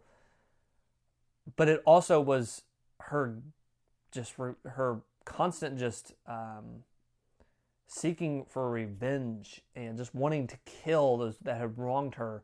That's what I saw in that edit of that, is like this whole city is just coming down on you because you cannot give it up. And it nearly kills her. It nearly does, but it kills the Hound. But I love that editing sequence, and I saw people complain about that. Don't know where that's coming from, but really enjoyed that. I really liked when it was so heart-wrenching with Daenerys, taking on King's Landing and just burning it. One thing I was, Cersei has been so sneaky and always has a trick up her sleeve. When that dragon was heading towards, the tower where Cersei's at, one thing, Daenerys saw the end. It's so close. She doesn't trust the Lannisters. Why even try to negotiate, or we're going to put you in jail for life or put you on trial?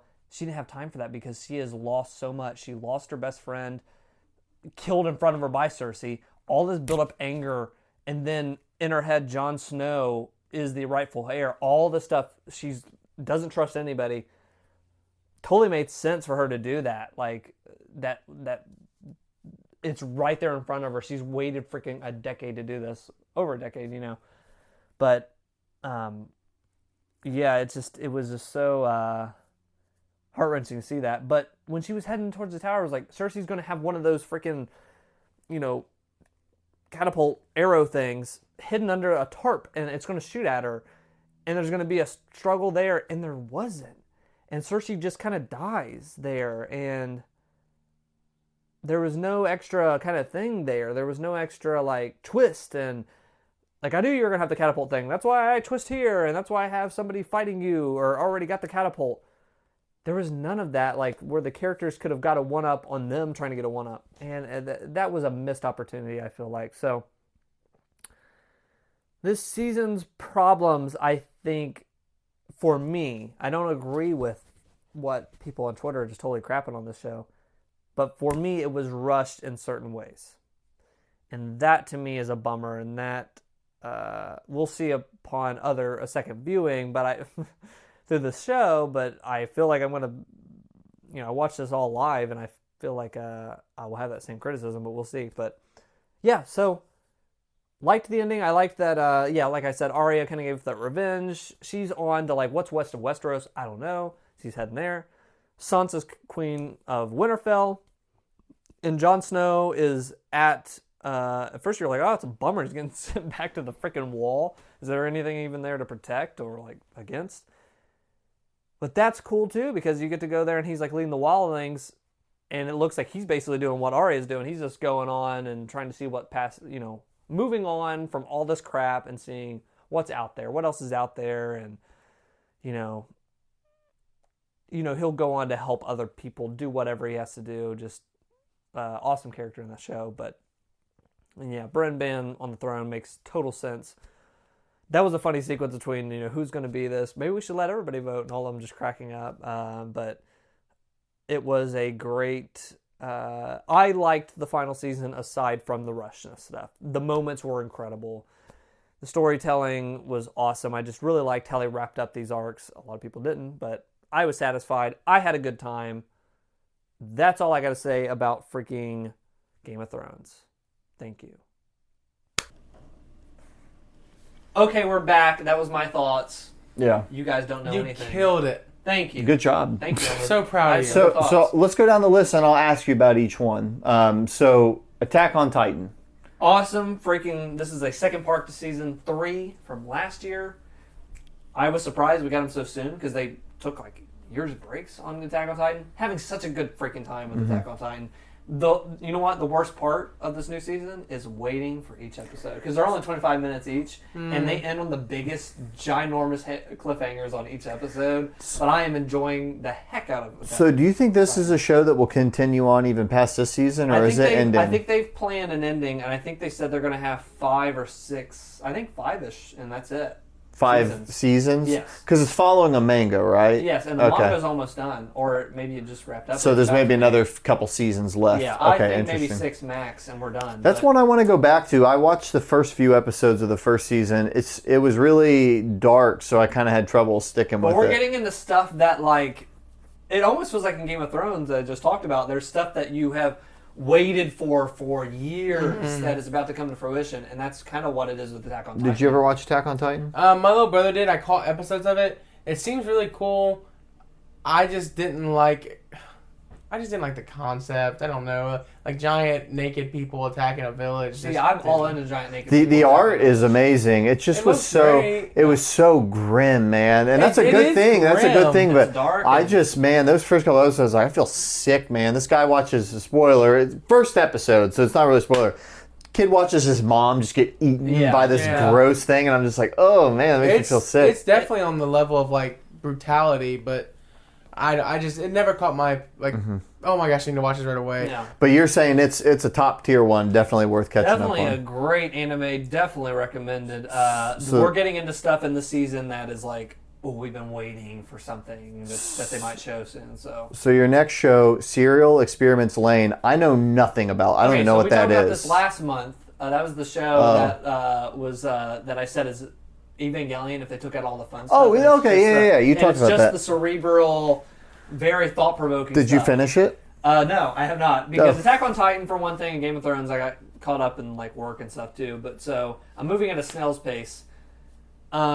this show, now that I'm watching the second time through, it is very extremely heavy. I have to kind of be in the mood to like delve into it. But some of the stuff they do is still, I love it. I don't know. I'm still loving that part, but I have to be in a certain mood, I think, to like get into this. So I'm taking it slow. It's an anime? It's it's an anime. Okay. It's 18 episodes. So maybe I'll come back. I'm just gonna keep talking about, but still kind of liking that. Lunatics on Netflix. Yeah. From an actor, director, or writer. I think he writes these shows, but he's called Chris Lilly.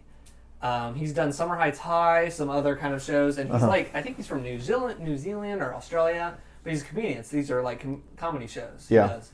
So freaking funny. He plays every character in the show, and they jump between different characters. So Summer Heights High was like these people in a high school. So he played like a teen girl. He played like a music teacher, and he played like this rambunctious like teenager boy. So definitely recommended. Like if it's my type of humor of just like he plays all these characters so perfectly. Like each have their own kind of feel to them. So funny. So Lunatics is a new show on Netflix that I saw or whatever, and he kind of what were you gonna say? Oh, nothing. Go ahead. Okay. But he plays, again, 5 or so different characters, and they're kind of like these kind of crazy people, these kind of like people on the fringe of society or whatever. So, for example, he plays one character he plays is a department store manager that has objective sexuality. So he likes this cash register. And he cheated on his wife with this cash register and stuff. Oh my gosh. So that's one character. Another character is a lady that he plays this lady in South Africa that like thinks dogs that can talk. She's like the dog whisperer and like makes art with dogs' paws and stuff. And it's like the dogs can play. They have their own type of art and they sell for thousands and thousands of dollars. Oh, so freaking funny. There is, and then the last one. There's more or whatever, but one more I wanted to talk about that me and my wife laugh every time she's on screen. He plays a freshman going into college girl. Mm-hmm. The twist is she's 8 foot tall. So he has these like braces under the pants she wears, and he just walks around. He's 8 foot tall. So when she's talking, she goes, "Yeah, so I love college." And when she gets to the doorway, she puts her head back and she has to get it. That makes us laugh every time. Like, why do that? Where is this show broadcast at? On Netflix. Netflix. So I think it's like 10 episodes. Having such a funny time. I really highly That's really recommend fun. It is so funny every episode. The next one you've got on your list there is one that has been getting a ton of hype. Yeah. So Chernobyl. Yeah, Chernobyl. Chernobyl. New episode's coming out tonight, but it is a 5-part miniseries on what happened at Chernobyl. What happened at Chernobyl? I think we saw that movie. Bad stuff. There was like the movie of like where the kids went to Chernobyl and the van broke down and they all went out and got lost, and it was kind of like a plate. Is Chernobyl basically where the nuclear power plant melted down? So Chernobyl, it was a nuclear power plant. They had a power surge, like kind of meltdown, and that's what kind of caused the meltdown. And we're kind of still watching kind of stuff. What happened? How did we get here? Whatever. And that's kind of what the show is about. Is kind of like, this happened. Now what? Like, how do we do this? And how does the Russian government try to cover up stuff? And how bad was it? It was very bad. But this show is really good. It's very extremely disturbing at parts. The makeup work. Well, one thing, they have like a really good behind the scenes after an end of every episode, and one of the writers or people that kind of research stuff for this said, I had to look at pictures of the effects that this radiation had on people. Yeah. He was like, it was the worst things I've ever seen in my life. Yeah. Even the trailer. That will haunt me for the rest of my life. The trailer for this show was pretty shocking. I was like, oh my gosh, that looks insane. So there was like some of the injuries. Last episode that like, I was so sick to my stomach. Like, the makeup work was like the best I've ever, like prosthetic wise, those guys have nailed it and stuff, but very disturbing, but not all the way through it, but really liking it. It's very engaging and you learn about Chernobyl. And I've also heard people that were like in Russia during this time came out and said like they got scary detail like on stuff. So check it out.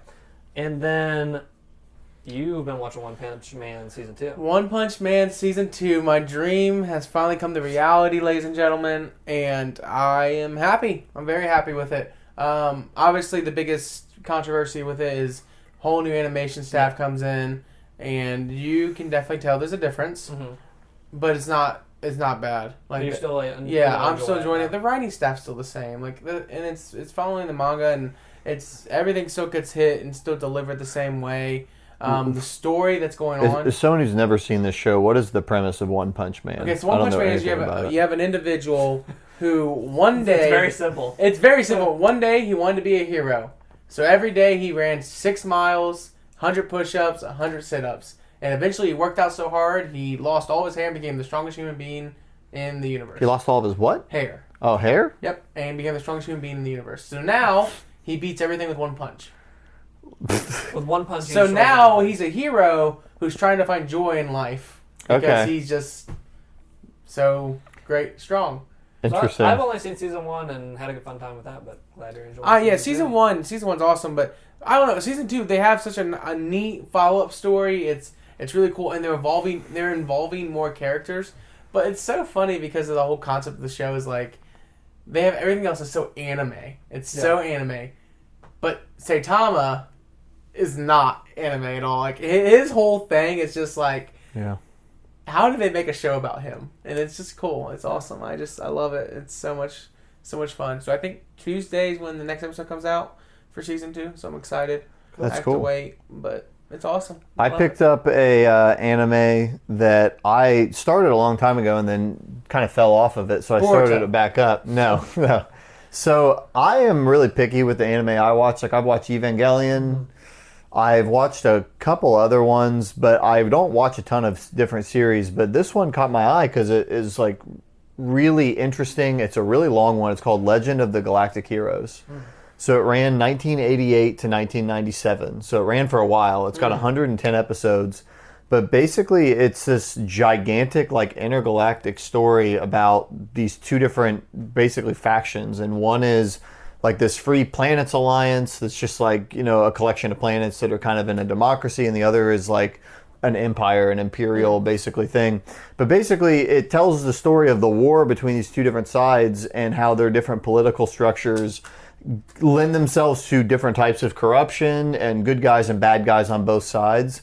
And it starts off like really big picture, but then what I love about it is you meet characters in the war, and then you go back and you meet their families back home, and then you meet their kids, and then you meet how people know each other, and then you meet how people move from one side to the other, and then they go to battles again, and it's like, oh my god, I know all these people, and it's like, this guy's winning the war, and I like him, I like that he's doing this maneuver in this battle, but it's killing this other guy that I know now, and I know that his fiance's back home, and it's just like, and then there's these like, when you think you've got it figured out, like, okay, I think I like the Imperials, you realize how corrupt it is, and there's like people giving their daughters away for money to become part of the nobility, and it's like, okay, I think I like the Free Planets Alliance, and then like a lady stands up against this fascist guy, and now like their version of the KKK are coming to beat her up in the street, and it's just like, whoa, you really learn that the root problem in life is not any one political structure, it's people. And there are good people in almost every country, and there are really bad people that want power in almost every country. And so it's a great anime. It's old. It's really old animation style. It's only in Japanese, so you got to watch it with subtitles. But I'm glad I picked it back up because it's just one of those ones you just want to keep watching it. You don't want to stop. Each episode's 20 minutes. You just want to keep it going. But I'm about 10 episodes in, so I'm sure I'll share more next time when I'm further along. Cool. I love our anime. Well, TV is shut off. It's time to shut off the TV and turn on the movie theater. The big screens. You guys watch any movies this month? I watched one with my wife. I've seen it before. It was the second time through watching it, which was Spirited Away.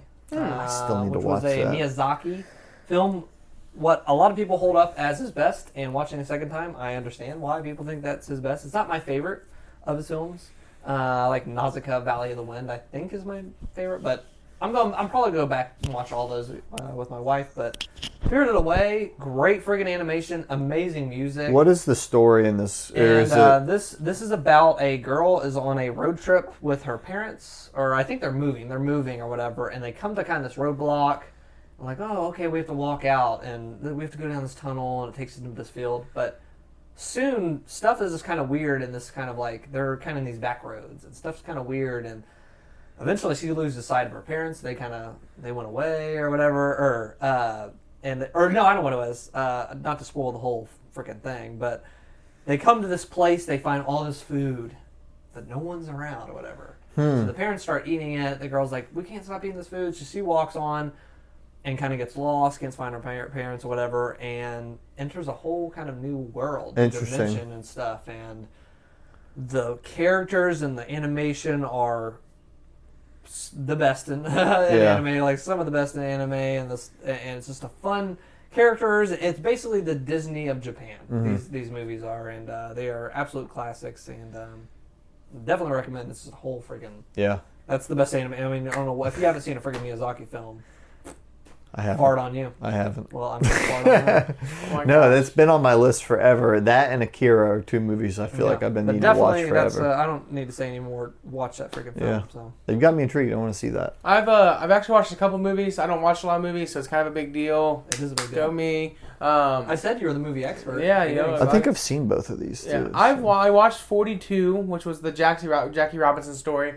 I was scrolling through Netflix. I wanted to watch something, and I was kind of like, I'll watch it. Like, it's baseball related, obviously, about Jackie Robinson, and man, baseball's a dark history. Like, yeah. Like, it's not okay. Like what were your overall thoughts of the movie? What did you think of it? I think they portrayed Jackie Robinson well. In a pretty good. You have a man who's literally going through like a battle that he wasn't even thinking he was going to have to go through. He wasn't even like trying to start a revolution. He was just like, let's do this. He was just trying to work. Yeah, and he's like, I'm just trying to create a baseball team. This out. I think this sounds interesting. It was so cool because like you have this owner was like, yeah, I don't care that he's black. Like, it doesn't bother me. And I'm like, oh, that's awesome. He's like, I just want to win. That totally threw me off when I realized that owner was played by Harrison Ford. Yeah, because he totally does like a body, face, voice transformation, different. And I realized like halfway through, like I was like, it's a biopic of Jackie Robinson. Yeah, okay. Like Jackie, like the baseball. Really I thought it was a documentary. No, it's a biopic. I think you still like this. I do. I think I will check that out. Go ahead. I was just going to say, I agree with you. The story, obviously, the real life story of Jackie Robinson's crazy. You know, like he's first black baseball player in the MLB and all that he faced. And it's been a while. It's been a few years since this came out. I saw it in theaters. But I remember feeling like with this movie, even though it does portray some of the dark stuff, it almost felt a little cleaned up. Like, okay, Chernobyl is something that sounds like they're going all the way there. Yeah. This, to me, this was like, I don't remember exactly. Somebody threw a brick through his window and somebody maybe kicked him with cleats. Somebody called him the N-word. Yeah. But it's not like... I like biopics when it's like, whoa, they went there. Like, this is probably what it was really like. And for this movie, it was probably PG-13. It felt to me a little vanilla. It felt to me a little like... I don't know if I'm buying that this was like really... This feels a little too clean. What's sad That's how I felt even though it felt clean, it still was like, man, MLB like has a dark history. Yeah, and I'm not saying I want to watch like Passion of the Christ with Jackie Robinson and they're like murdering. I'm not saying that. But I'm just saying like... I get what you're saying. I want to see the like... reality might have been a bit... Yeah, if you're going to make a Jackie Robinson movie, I say go all the way. Yeah. Go R-rated, frickin' show this thing the way it was. And I just got the feeling like they probably got the rights to different people's families. You know, hey, we're going to make the guy bad, but he's not going to be like Hitler bad. You know what I mean? And it's just, I don't know. I remember just kind of feeling like that was a little forgettable because I don't remember a whole lot. I liked it. Overall, I was like, this was good. 2 hours. Like, this wasn't like a time wasted. Just a solid 6 out of 10 movie. Yeah, it was like, I wouldn't watch it again. But like, I'm glad I watched it. Cool. I think it was just interesting on my aspect because, like, you forget, like, back then, like, these teams, they were created and they were ran, and like never in a million years were they, like, we're ever going to pick someone from, like, a black person to play on a baseball team. It was a complete non-option. And teams were literally, like, I think the coolest scene out of all of them, which was, like, they showed up in the South. They went to, like, Louisiana or something like that. They went to a hotel they had booked. And then they're like, yeah, you can't stay here. We found out you have a black man on your team. Yeah. And I sat there and I thought through my head, I was like, that legitimately had to be like a terrible situation because you knew if you went to certain states, like, this isn't going to work out. Yeah. Like, and that owner was like, I just want to win. He's like, so I'm going to put the best team forward. And it's kind of cool because it started to slowly integrate those two leagues over time. So. I just remember watching that thinking, want to watch Remember the Titans. Yeah. It's something like... That movie's great. Yeah, that's a phenomenal movie. The other movie I watched was kind of out of the spur of the moment because I watched all the Iron Mans. I watched Captain America, the first Avenger, the original Avenger, the very first movie about him. Yeah. And man, they did such a great job setting up his character for the rest of the series. They really did. That movie is definitely like one of my top tier like Marvel movies. It's one of my favorites, and it ages better and better and better, especially with Endgame, where you see how his story ends. If you watch Endgame and then you go watch the first Avenger, and you're like, you'll get goosebumps watching it. I because, get why you do what you do. Yeah.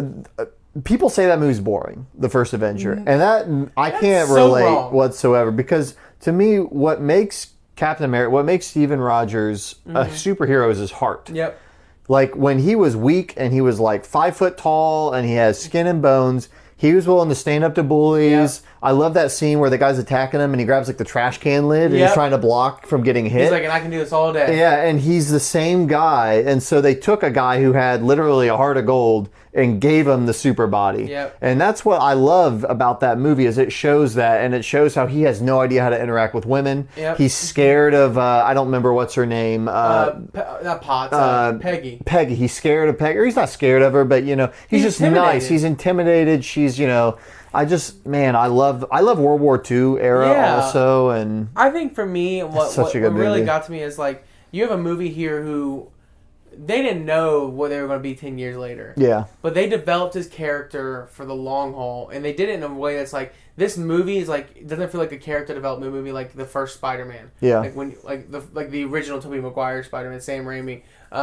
Like that was character development to the T. Like this was perfect. Like. Hey, there was an arc, there was a story, we have Red Skull, everything like that. But then you have a character in Steven Rogers where you're like, he's constantly being developed, and he stayed consistent throughout the whole series. Yeah, like, they took him on that good arc. We saw, like, as Tony, like, Stark, he, like, developed as more of a human being as the time went on.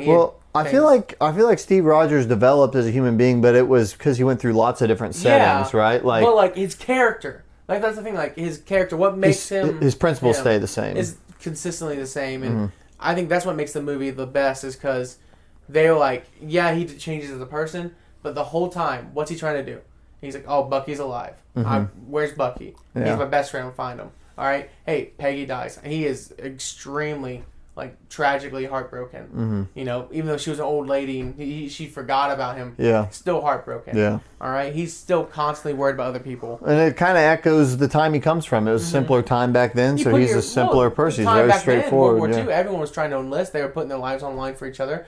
And till the end, he was like, I'm putting my life on the line. Yeah. And that's just who he was. And it was cool. I think, again, the first Captain America movie is one of my favorite Marvel movies. It's a good one. It's definitely up there. And I was really glad I rewatched it. I was really happy with the whole thing. So good job, Captain America. Yeah.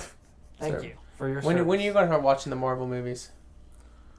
He watched cutscenes. I literally just watched the cutscenes of Metal Gear. Oh my gosh. On those. He watched a 22-minute recap.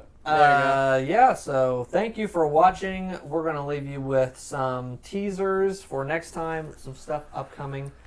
First off, I brought shame upon my family. Sudoku yourself? No, not yet. Sudoku. I have lots of puzzles. Hangouts. Where the heck have they been? We don't hang out. That's the problem. There have not been hangouts. There will be new hangouts, and to make up for it, I will be going longer on these ones that are upcoming. I will let you know more on Twitter, on our Dweebo YT Twitter. Maybe you should follow it. Dweebo. Give it a follow. On Twitter. Find out when we're posting podcasts, Dweeb episodes, all the new stuff. And then also when we're going live with Hangouts, which that's probably why you unfollowed. Wasn't no Hangouts to learn about. But refollow that for Hangouts coming soon. Dweebs episode 4. Arnold. Titled Arnold. It's coming out June 28th. Into this next month, yeah. That's soon. So, and I don't know. I'm still working on it, so cross your fingers if that comes out. We'll see. I'm still working on it too. Might be a Final Fantasy VII situation. Guys, call the big guns in. What do you need? Might be a Final Fantasy VII Remake type situation. Hey, this time when it's going to be the new studio. You're telling me the new studio needs to buy out the current studio and bail them We out. don't need EA telling us what to do. Hey, maybe EA will buy us out and Dweebs episode 5 will Hey, we are for sale. You want to buy us? Buy us. We are. Business is open. Ubisoft was trying to be not bought. We're Yep. trying to be bought. Yep. So, what's up, Rooster Teeth? So thank you for watching. Again, sorry for the hangouts. I will do some Sudokus in the meantime. Yeah, you should probably take care of that. Do that. So thank you for watching, and one final word. Everyone just say a word. No, I'm not. What are you? Okay, I'll and then we'll just go online. My word is, you mentioned Captain America. I'm just going to say freedom. Travis? Monster. Spider webs.